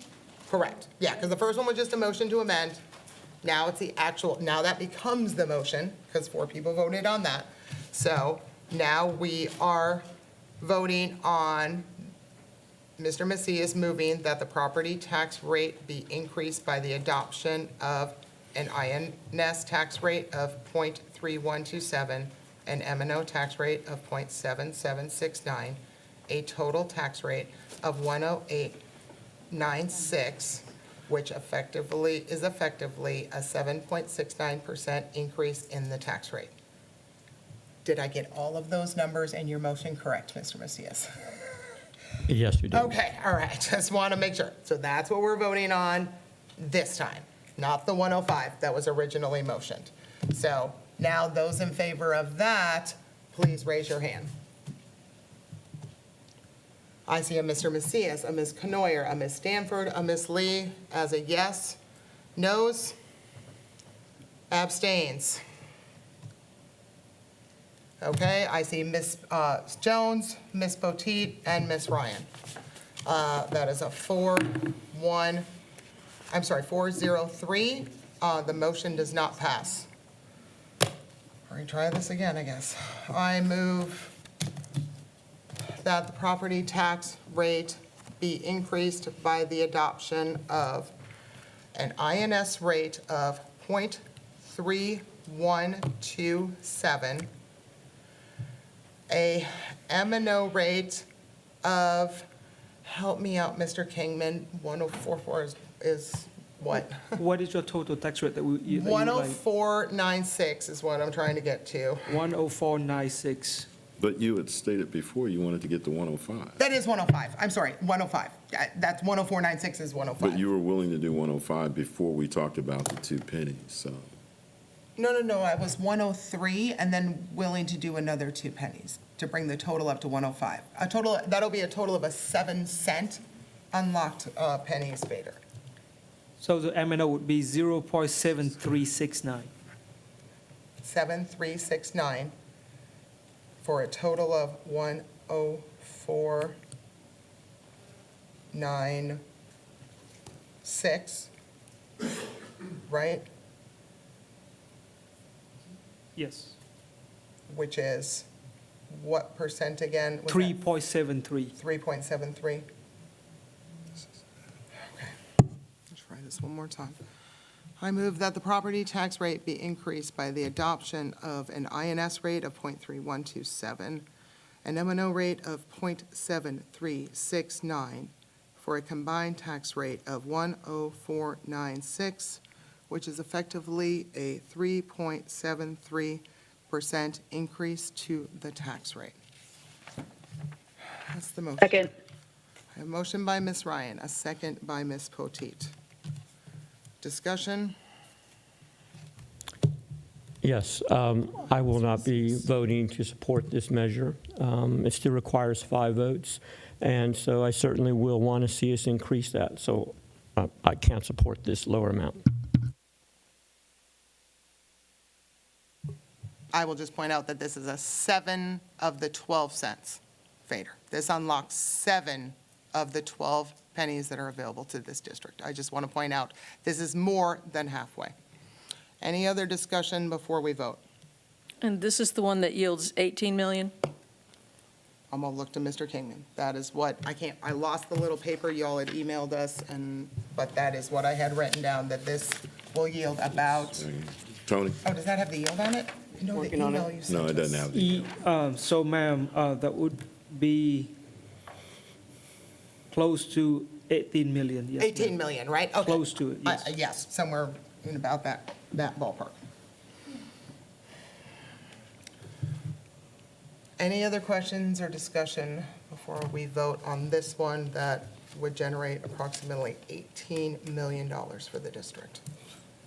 I can't really support that either, I would say. I will just point out that, I think, fair to point out that if none of the tax rates pass tonight, the expiration date on VATRE is midnight, and any tax rate passed after tonight will have a maximum of .9996. Something will pass tonight. Something will pass tonight. Okay. I'm just pointing that out, whereas this is our 4th or 5th vote on tax rates, right? So we're running out of configurations here of things, so. All right, any other discussion or comments? All right, all those in favor, please raise your hand. I see Ms. Jones, Ms. Potteet, and Ms. Ryan. Noes? I see Ms. Canoyer, Ms. Lee, and Mr. Macias, and Ms. Sanford. Okay, so we have, and that would leave no abstain, so we are 3-4, motion Can we does not take a pass. break, please? Yes, I think that would be a great idea, Dr. Fields. So the time is now 8:10, and we're going to go into a 10-minute recess. I will caution the board, quorum rules are still in effect, so please limit your conversations with fellow board members. Thank you.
Potteet. Yeah, he's ready. Yes, Okay. thank you. The time is now 8:20, and we are back from a quick recess. We are still on. I'm ready to make my motion, Ms. Ryan. 4A. I'm really hoping, can we get some compromise, please, Mr. Macias, for their community? Well, Go ahead, and sir. I will say that earlier on, you even said 107, so I'm hoping this is the magic one. And again, I want to remind. 7 cents, I said, not 107. I'll take 107. So, but the bottom line is that that's your compromise, Ms. Ryan, if you meet us, because we thought we would be at 111. And again, I only based that, again, based on a previous board meeting that we had when we had consensus for 111. So had I known there'd been a big difference in shift, I could have adjusted and understood that. But I also want to remind the taxpayer that if we adopt this next motion for 107.96, it is still lower than on many of the other districts in Bexar County. Our tax rate would still be 107.96 or 108. There are a number of school districts that have higher tax rates.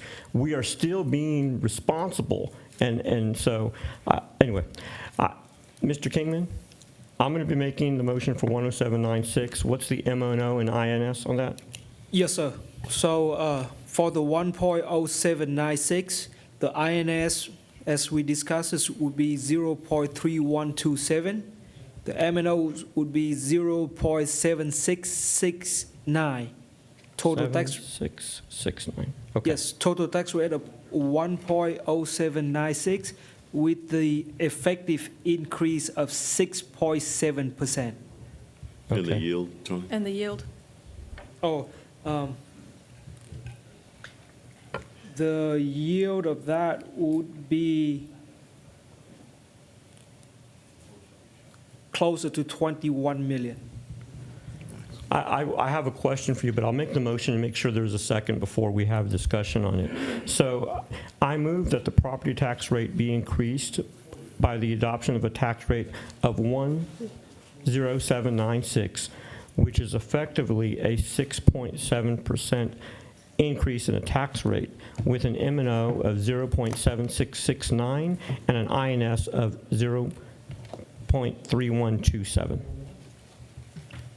Second. Okay, I have a motion by Mr. Macias, second by Ms. Stanford. And you say you have a comment also then? No, I have a question. I have a question for Go Mr. ahead. Kingman. So my hope was that we would try to achieve our maximum opportunity at 24 million. At 21 million, we're also utilizing these funds to ensure that we can sustain our operations. So I guess, how long would it take us potentially? And again, I know there's many variables of enrollment and all that, but 21 million still gives us a good chance to maybe balance our budget in, what, 2, 3, 4 years? What would be your potential estimation, if possible? So at 21 million, the deficit would be roughly 17 million. 17? Yes, sir. Okay. And I mean, 3 years, Tony. 3 years. with the 17 million, we would be 3 to 4 years. However, you know, the plan is not to just let the 17 millions to carry on. We will take some action to address the 17 million right after. So, yes. Okay. Well, thank you. That was my question. So I've made my motion. I just have a comment on that. Go ahead. So we've come down from 24. 111 to 107. So that's And Ms. 4. Stanford, we did also vote no to 104. Right, so I'm just saying there's roughly we've come down 4. So we're pretty much in the middle right there. The 107, 108, we're now under 108. That's a compromise coming more to the middle from the 111, just making that observation. I guess my question is there, part of the problem becomes, if Mr. Macias is absolutely anti-closing schools, that's, you know, that's going to become a challenge in our community, right? Because this money is going to be, this a bunch of this 21 million is going to be funding schools that are sitting half empty. That is incorrect. If you're going to speak for me, let me speak for myself. Okay, That I'm is not sorry. my Do position. you have a commitment to? I have a commitment to making keep schools middle efficient? schools smaller so we can have smaller campuses and smaller classes. That is my commitment. But it's because the community has told me that this is how we're going to be able to address the situation. Now, mind you, if enrollment dips significantly low, of course, we're going to have to consider those things. But right now, that's not our problem. Well, I guess, what do you consider small? Because we've got about 600 kids, 700 kids on some of our campuses. Are you talking about Kirby? Kirby and So, again. I don't like naming names, because now Well, our job I to mean, figure out I names. thought we wanted to the be math will do the transparent, so math. let's just be transparent. What Correct. school are you talking about? Kirby?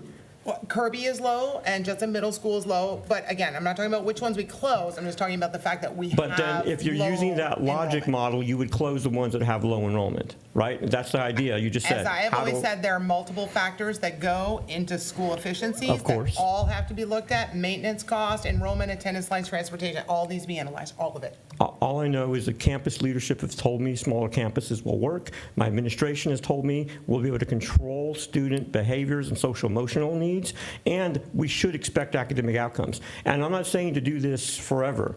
Dr. Fields has some time, but not indefinitely. And if we do see major dips in enrollment on campuses, we have to evaluate that. So don't say that it's just a strategy, Ms. Ryan.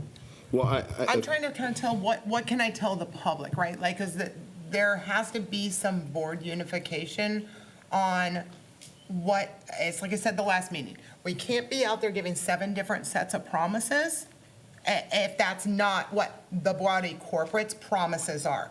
We have to be in agreement on some things, otherwise we're going to go make promises, and then we're not going to be able to follow through on them because we are not in agreement. And that's my challenge, if we can't even agree. Are we looking at closing schools? Can we fence some of this money for teacher rate pay raises? Is that a promise we can make to our community, that 3 million of this 21 million is going to go there? If we can't, Can I then. make a comment, please? Can I maybe speak? You should.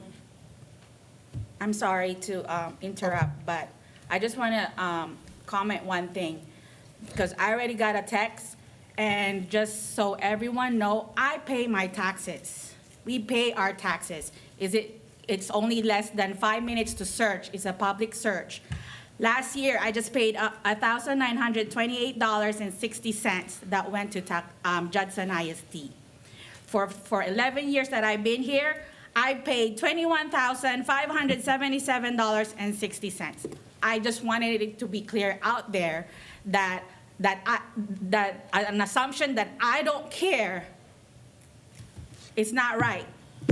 So I just want to be clear that I do pay my taxes. I just want to bring in the table to maybe we can compromise, because when I talk to the community on my end, all they ask is to pass the VATRE so they could vote. And then they gave me to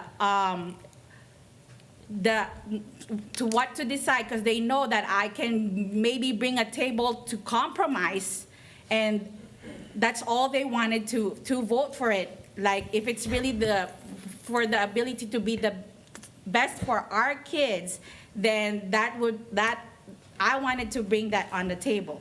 So if we could just meet halfway, we're already there. We started at 1.11, and we went to 1.9, and now we're on 1.7. So all I'm asking for my fellow, board members to maybe, if we can just meet halfway, because as Mr. Kingman is saying about the money coming in, that's kind of like, gonna be helping us a lot. That's all. Thank you. Thank you, Ms. Lee. Well, and thank you. I'll go back to you, Mr. Oh, I'm sorry. I just wanted to say this, Mr. Macias, I appreciate your advocacy for smaller middle schools. I appreciate, I understand, Ms. Ryan, that you want some type of, if we do this, then this. I'm asking that we stop that.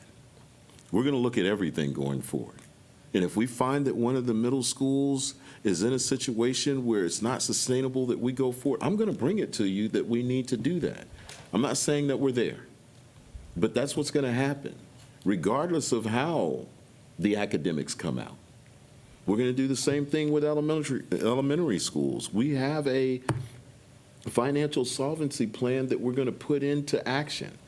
Are we going to be able to eat this whole elephant in a year? No, we're not. But I need the board to just rally behind what needs to be done for kids. Let's come to a decision and move on. This is embarrassing, and we're losing people as we talk. No, I agree. The failure to answer any of the public's questions that they have been asking is The fact that we can't come to definitely an an issue. agreement. The fact that we can't I don't come think to an that's the agreement. messages some of us are getting on our phones right now. That's the ones It's I'm that getting. This district can't commit to where the money is going to go. That's I'm what the getting community is that our saying. board is- can't agree on anything. Correct. Yep. Well, let me just have the floor back. Go ahead. Yes, sir. So again, I'm going to just reiterate for those watching, the fact that we want a VATRE is promising, and that does make me feel like we're at least going in the right direction. This is an important decision, and we all receive feedback from our community about what is viable and what is not. So we're having the conversation here. Yes, sir. I would just, I respect Ms. Lee and Ms. Jones, and again, their conversations were different a week ago, but I respect that they're doing their work too, and they may have different assessments. But we can't make it any clearer, and I promise you, when I'm out advocating for this VATRE, if we don't pass this VATRE, we won't even be able to talk about raises. We won't be able to talk about sustaining personnel. This will end up hurting our district. And so this is for the students. This is not us wanting extra money because we want to, line our pockets or anything. We want to keep the doors open on campuses, and we want to make sure that we are sustaining the work that we're doing.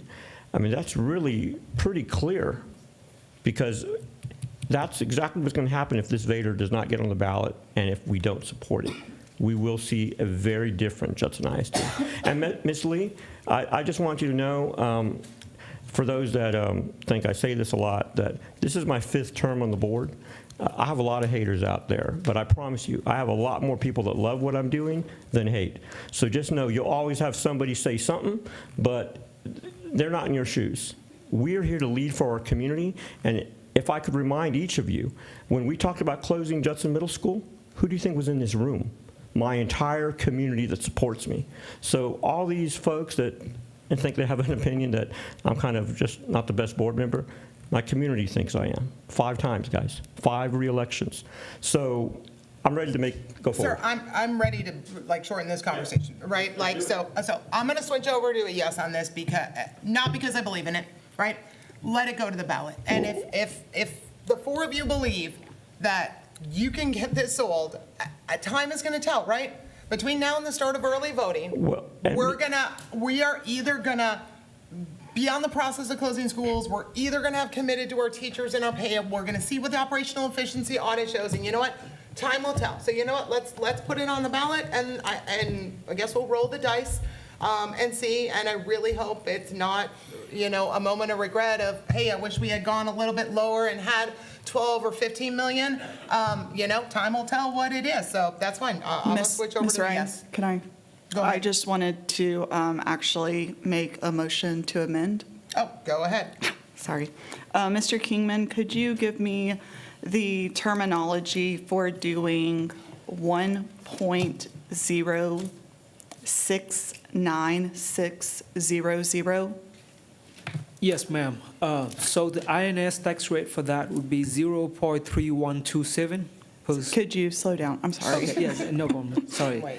Yes, the INS tax rate would be 0.3127 per our discussion, and the M&O tax rate would be 0.7569 for the total tax rate of 1.0696. And the effective increase would be 5.71. And the yield? And the yield would be roughly 20 million. And what was the yield on the 1.07? 1.7 would be closer to 21.2, somewhere around there. Okay. I move that the property tax rate be increased by the INS of 0.3127, M&O of 0.7569 for, let's see here, the tax rate of 1.069600, which is effectively a 5.71 increase in the tax rate. Okay, and that's a motion to amend to have that language. And I will second. I think that is, again, the lower the number, the easier to pass and the more for our kids. So I will second that amendment, or request to amend. So any discussion of the request to amend? Okay, those who want to change and have a vote on 10696 with all those numbers that they said. All those in favor of amending the motion to vote on that, raise your hands. I see Mrs. Jones, Mrs. Potteet, and I. Hold on, and all those that are no's on amending it, I think you have to raise your hands. Okay, there we go. Sorry, Mr. Macias, Ms. Canoyer, Ms. Stanford, and Ms. Slate. Okay, so that was a 3-4, so the motion to amend did not pass. So we are back to 10796.3127, 0.7669, 6.7 for 21 million, right? Okay, I got all Yes, that ma'am. right. All right, so any more discussion before we vote on that original amendment from Mr. Macias? I just want to remind folks, I know it's 107 to 106. That's not going to make a significant difference for the voter. It's 1 penny.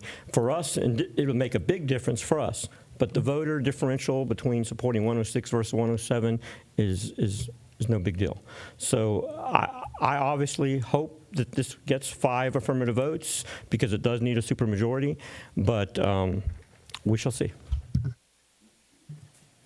And I just hope if this passes, that this board is willing to put the work in to go out and start talking to their community about what is it going to take between now and October, whenever early voting starts, 21st or whatever. Absolutely. Right? To get this passed. What assurances, what do they need to see? Because we have time to go make assurances. We have time to make cuts before people start voting. So if we're committed to doing those things, then maybe it stands a chance. And if we don't, we'll see what happens on election day. That's what happens. So It depends a little on our attitude also, I would say. correct. Yeah, there's got to be a Yeah. commitment to a lot of things, and Yeah. our community is going to see that, in our votes. So, all right. Any other discussion? All right. All those in favor of the 10796 being allowed on the ballot, please raise your hand. I see Mr. Macias, Ms. Jones, Ms. Ryan, Ms. Lee, Ms. Stanford, and Ms. Canoyer. Thank you. That passes Thank you so 7-0. much. Oh, Ms. Potteet, I'm sorry. It's getting past my bedtime. Too much brain power today. So 7-0. Ms. Holmes, you good with how I've called that? We're good with the language. I just want to make sure this is the last day. So if anybody wants to object to any language or clarity and think we need to do anything from the staff. Yeah, I just want to making sure that we are on the same page. So it's 0.3127 for INS, 0.7669 for M&O, total tax rate of 1.0796 with the total increase of 6.7%. Right? That is everyone's yield. understanding of what you voted yes on, right? With a potential A yield of 21 Potential million. yield Potential of yield of about 21. 21 million. Right? Thank you. Okay. Is your last call if you do not think Thank that's you what you so voted much. on, right? Going there. That is, everyone's had a chance. Oh, Ms. Potteet, you good over there? Okay. Sorry, I keep forgetting to look at her on the screen. So that is Go done straight with. into the motion on this one. Oh, Lord, I've lost my agenda and all the pieces There of you go. paperwork. There you go. Hold on, I'm scrolling through all my things. We're calling for the VATRE now, Yes. Which is where? right here, and then this is the motion We language. got a motion language, here we go. Look at that. All right, so because we have now approved a tax rate that is above .9996, that requires voter approval. So we now have to call an election on November 4th. So I'm going to move that we approve an order calling a voter approval tax rate election, VATRE, to be held on November 4th, 2025. Do I have a second? Second. Okay, motion by Ms. Ryan, second by Ms. Canoyer. This is the calling of the actual election. Any questions? Yes, sir. Mr. Kingman's got a statement. Oh, yes, sorry. If you want to talk about it, we're all happy. No, I think we're all happy. Yes, ma'am. I just want to clarify that we would vote to order the election based on the adopted tax rate that we did pass, correct? Correct. Okay. Yes, so we'll have to update this? Yes, the order. Correct. Yep. We'll get that out. Okay, and then you'll just have to let me know if we have to sign that tonight or if we can sign it or whatever. We'll work that out. Y'all can get that fixed, so. If we need a supermajority, do we need to wait? No, I think we're going to be okay. I think we're I just. think we're going to be okay. We're going to be okay. All right. So I have a This doesn't need motion a and a supermajority? second by Ms. Canoyer. We're missing a person. It's okay. Okay, We just need 5 votes okay. to call the election. Ready. So we'll see. If it doesn't, then we'll go herd cats if we need to. Right? So, all right. So all those in favor of calling for the election, raise your hand for yes. I see Mr. Macias, Ms. Jones, Ms. Ryan, Ms.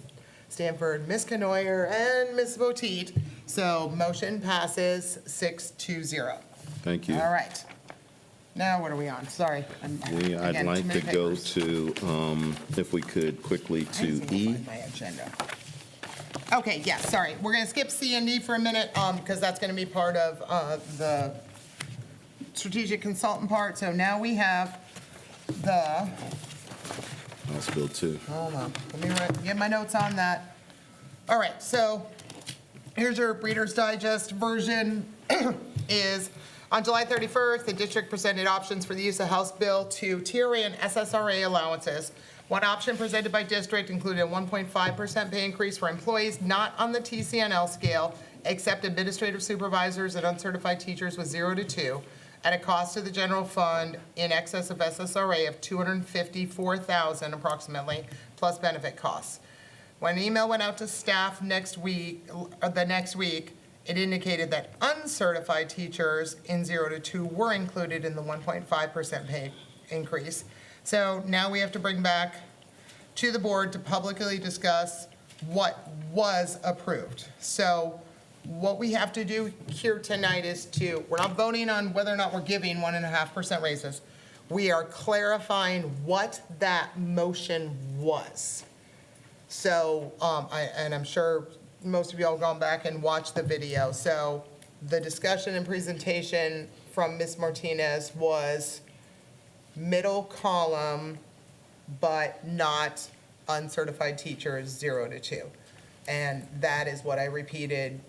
Actually, we were in unison on that video, right? That uncertified teachers were not included in what we were voting on, was what was said immediately prior to the vote. So are there board members who were under the impression that uncertified DOI teachers were getting the pay raise?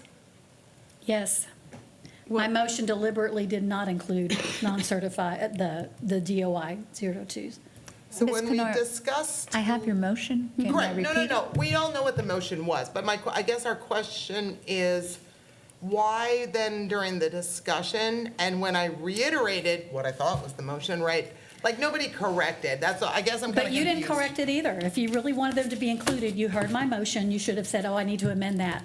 I thought you included them. I did not. Well, you're saying you didn't include them I in did the 1.5? include Oh, them. yes, ma'am, The gotcha. motion I made included any non-administrative staff, that includes the DOIs. Say something? Oh, go ahead, Mrs. Poteet, yes. If that's really what you intended, Ms. Canoyer, then that was a little disingenuous, to borrow a word from Mr. Macias, because when Ms. Martinez stated it multiple times, and she did state it multiple times, DOIs 0 to 2 were not included in this. And so I thought it was general understanding If it's that not in 0 the to 2 motion. weren't getting that.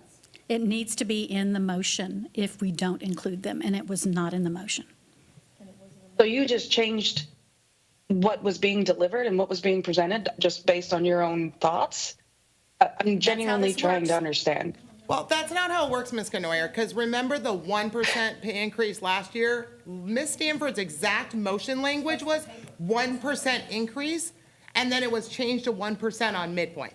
And that was not the motion, and that was not what was passed. So it's very disingenuous to think that we go exactly word for word. And again, this is the most important thing we have in this district is our employee salaries. It's one of the most important things we vote on, right?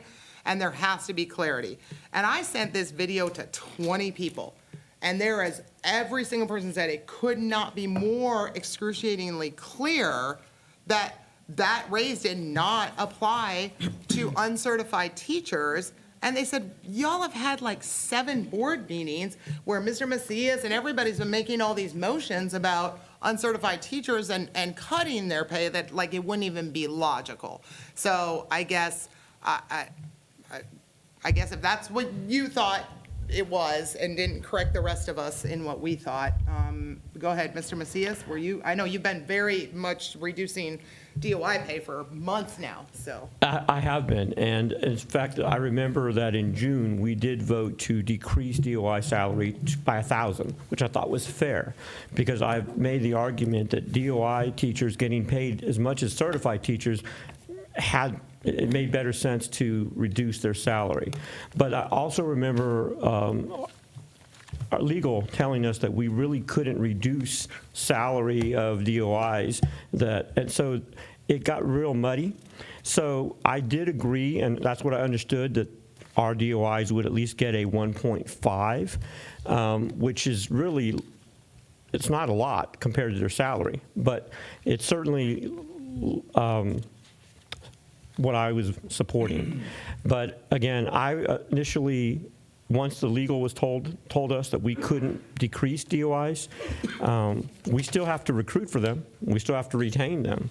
So and now administration has also assured me from Dr. Tagenall that we're going to be really looking at them working towards their teaching certification in order to keep them past 2 years. So that assurance has made me a little bit more confident that we don't have DOIs here for 5 years.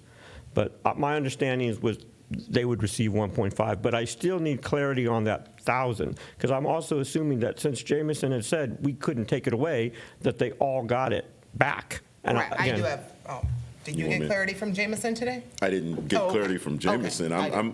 We're making the decisions based on what we hear and what we know. Sure. So to Ms. Canoyer's point, the motion did not exclude. So I immediately went to Betty and I asked her, what did the motion read? And when she read the motion back to me, we were getting ready to send out an email. I can't exclude them if the motion didn't exclude. To your point, the conversation in the meeting was clear that they should probably be excluded, but that wasn't the motion.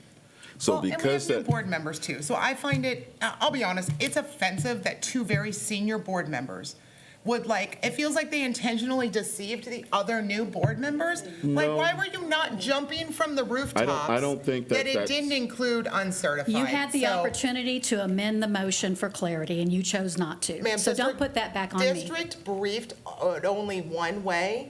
Oh, by the way, the cost on all of our sheets was $254,000. Now, to do what you're saying, what we were supposed to be doing, that's another $108,000 plus benefits off of our deficit.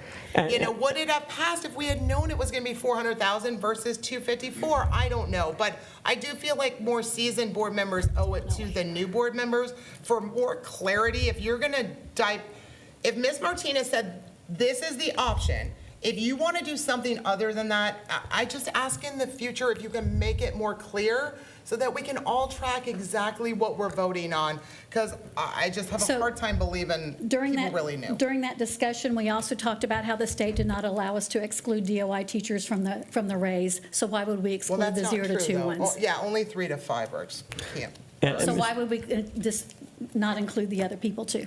Okay.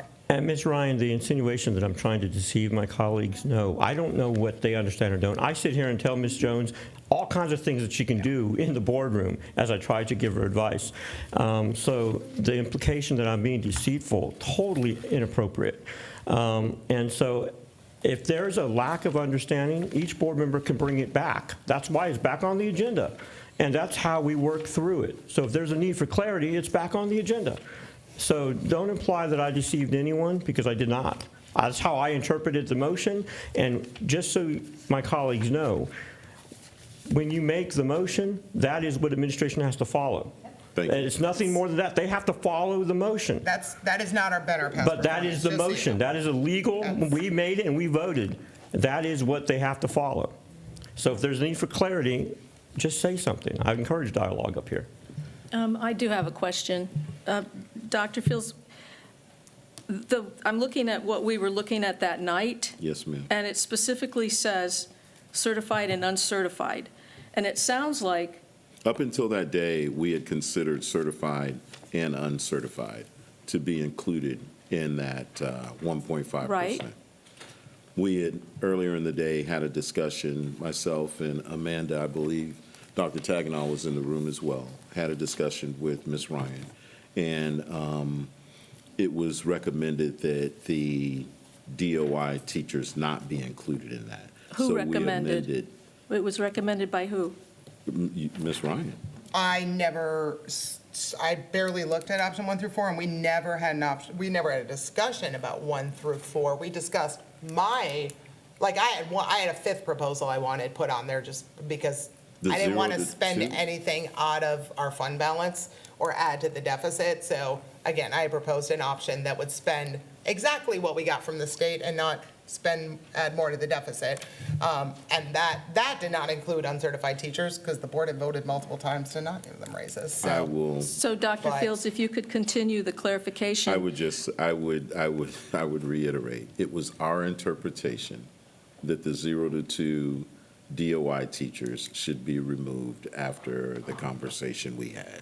And you can, it was our interpretation. But you originally were including certified and uncertified, so what prompted It you was- to change that? Again, it was a conversation that we had earlier in the day where we felt like that needed to be changed. And even Ms. Martinez said that in the meeting, we were making changes on that document up until the last minute, and that's what she was referring to. It was our interpretation from that conversation that they should be removed. But they shouldn't be removed at the request of one board member, correct? Because isn't that something we decide in the boardroom? And maybe that's why this got so confusing, because the wording says certified, uncertified, but apparently the number removed them.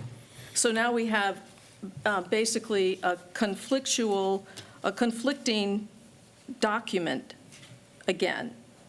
And Understood. I don't want, Yeah. I'm Ms. asking, Stanford, excuse me, I don't have I'm the asking. authority to tell them to excuse take me. anything off their I recommendation. agree. And I didn't. And I agree. I had one option You and mine was cannot- loaded MR. Right, you cannot tell them, but was it suggested? Because what prompted the change? I don't know because I had my own option on there. Options 1 through 4, I had no input on. I didn't make any of those options. I made my own option, and it was clearly in the board meeting listed as MR. So I am not sure what is going on with this, but, and Well, either that's way, what- I'm looking for clarity as to Correct. something prompted the administration to amend this or change this, but it wasn't changed fully. So we have in front of us wording that says certified, uncertified, and the motion read that way. Yes. And apparently the number got changed, but we didn't know that. And Ms. Stanford, So- or Ms. Martinez, when she briefed it, said there is an error on the sheet and it's not supposed to say uncertified, if you go back and watch the video. Ms. So- Martinez, would you like to clarify? During the meeting, I did mention a few times that uncertified should not be on there, that it was just a quick typo Why that we did we took. make the change? We made the change because of the recommendation of Ms. Ryan. You had said, I wanted the DOI 0 to 2 years off of Ryan's option. Remember that option? Yeah, my option was not supposed to have uncertified on. Yes, I was one of the 5 things presented. So we just made the assumption together, we were on the room, Then you took it that off we all of should them take, because of. there was, That's what you, there was No, I 90, wanted it off mine. there was Dr. 90, Taganoff, you were in 96 the of them. room while we were having the conversation. What was your impression of the conversation? To take it out. What? To take it out.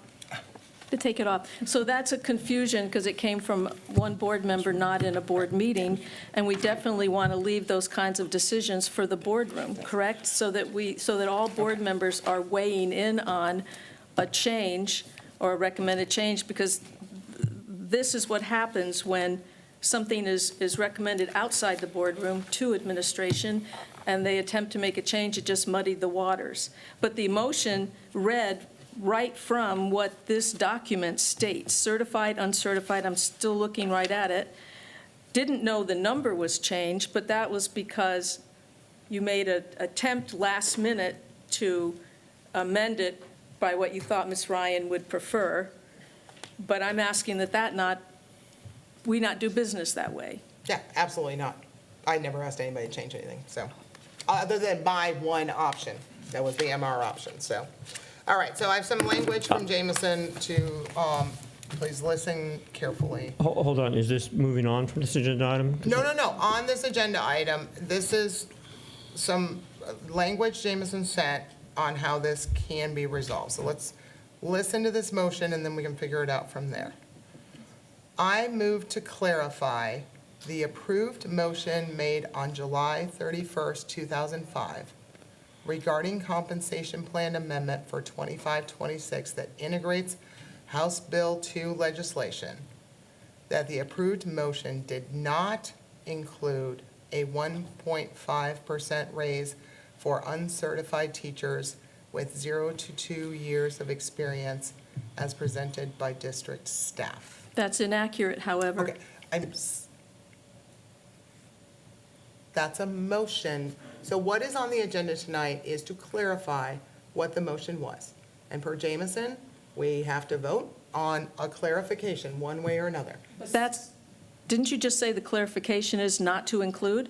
Correct, because that's what there are a number of people. That's forcing us to take them out. Correct, and then you can vote no, and then you can make the converse of the motion, the opposite of it. Or just amend it. Okay, we can do that too. So let's, that's easy. Yes, so we have a motion. Do we have a second? Well, now we got nothing. Okay. Well, there's no motion, so I guess we're moving on with no clarification. Well, or unless somebody else makes a motion.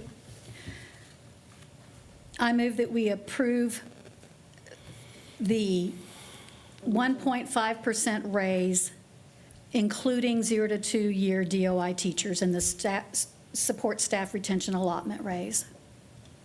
Second.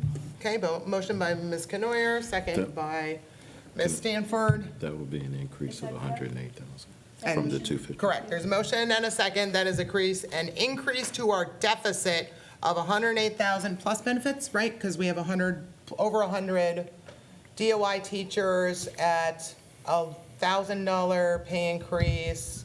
So another 10% on top of that, or 18%, whatever math we're using.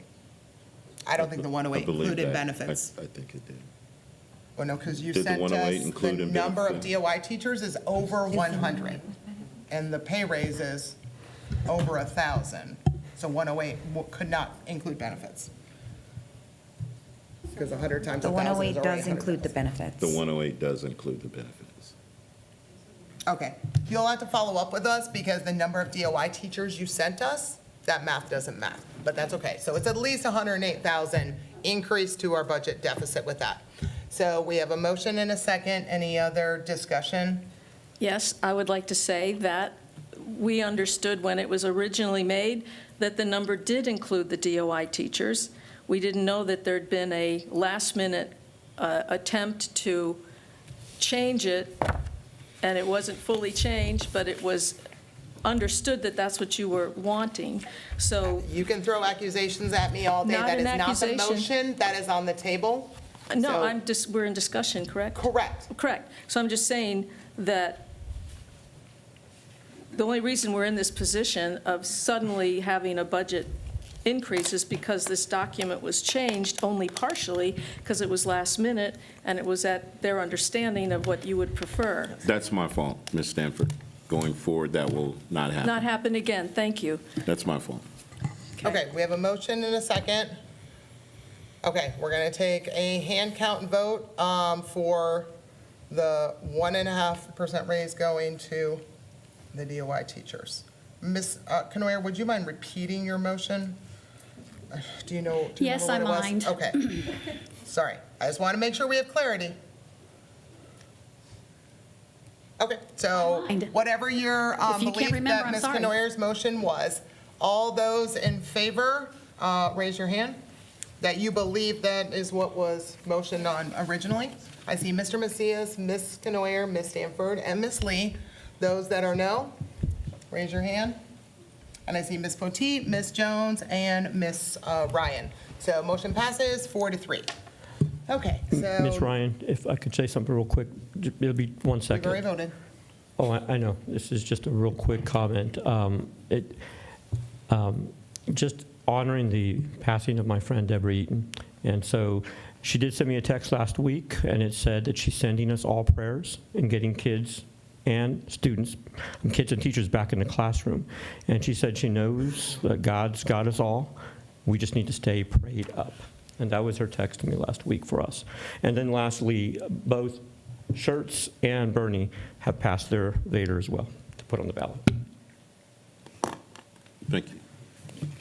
Thank you, Mr. Macias. So we're, okay. We put on here House Bill 2 only because we wanted to also clarify going forward. It was our understanding, after having the discussion in closed session and based on the notes from Dr. Tagenau, correct, Dr. Tagenau? That the $1,000 decrease. That cannot be discussed tonight. Jameson already told me that cannot be discussed. It's not on the agenda that way, so when he went through all of this today, he said we cannot discuss the 1,000, but he has guidance for us on that. And he Okay, he got it. said, I'm sorry. He No said we pressure. can't, because that was from May 15th, and so we'll talk and get with him tomorrow. Understand. And you can hear from him Yes, directly. ma'am. Okay, so now we're going to move to phase 2, Close. which is our training with our strategic consultant, Dr. Gibson. So we were originally supposed to have our strategic academic roundtable tonight. District's going to take a couple more weeks to work with Dr. Gibson to get that deep dive into the academics ready. So watch for a calendar request for your availability in the next couple weeks to get that back on the calendar to do the academic deep dive. So working with Dr. Gibson, there are 2 things we can get done tonight. So the first one is the board performance management calendar, and everybody should have gotten this on email. Remember with Dr. Gibson last time, we walked 24 sheets of paper that were along the wall, and we looked at all the different things we're going to do throughout the course of the year in order to manage the balanced scorecard. So did anybody have any questions? The comments y'all had written on the second piece of paper, most of those were integrated in there. And then now we're just going to keep following that. And remember, it is a living document, so if we find reasons to add things at another time, we Or can move. always make adjustments to And we this. can move it around. Correct, we can move things around, we can add things that we can, kill, what is it, keep, kill, or modify, I don't remember what the acronym is, but yeah, if we find things that aren't working, we can get rid of them, and if we find things that we want to add, we can always make changes, but at least this is a base starting document. We're going to start going through our first performance management year, right, and following a calendar. So any other questions before we approve this and make it kind of forward-facing out to the public? Yep. Yes, ma'am. Yep, I just want to make a comment that I think this is a great document. I really like the organization. I know we can amend it, but this looks like a great way to start to me. So thanks to whoever put work in on this. Thank you. Because thank you all, whoever did all this. I appreciate it. It's a very good start to being very organized, so thank you. Yes, ma'am. Okay, then I'm going to make a motion that we approve the board performance management calendar for, it's not by year, it'll keep going every year unless we change it. So I just motion that we approve the board performance management calendar. Second. Okay, motion by Ms. Ryan, second by Ms. Stanford. Any other discussion? All right, hand vote, all in favor, yes. I see Mr. Macias, Ms. Jones, Monica Ryan, Ms. Lee, Ms. Stanford, Ms. Canoyer, and Ms. Potteet. Motion passes 7-0. Okay, and then the other thing we had delayed last time, having a new board, is we do team trust analysis with our team of 8. So since we had some room on the calendar because we're moving the academic scorecard, we're now going to go in and do our team trust analysis debrief with Dr. Gibson. So, hold on a second, I'm gonna find, he is here, he's hiding in the back row. Okay, so the board will now adjourn into closed session pursuant to the following sections of the Texas Open Meetings Act. Pursuant to Texas Government Code, Section 551.074, discussion regarding team trust analysis debrief. The time is now 9:06.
Leave, I might leave her.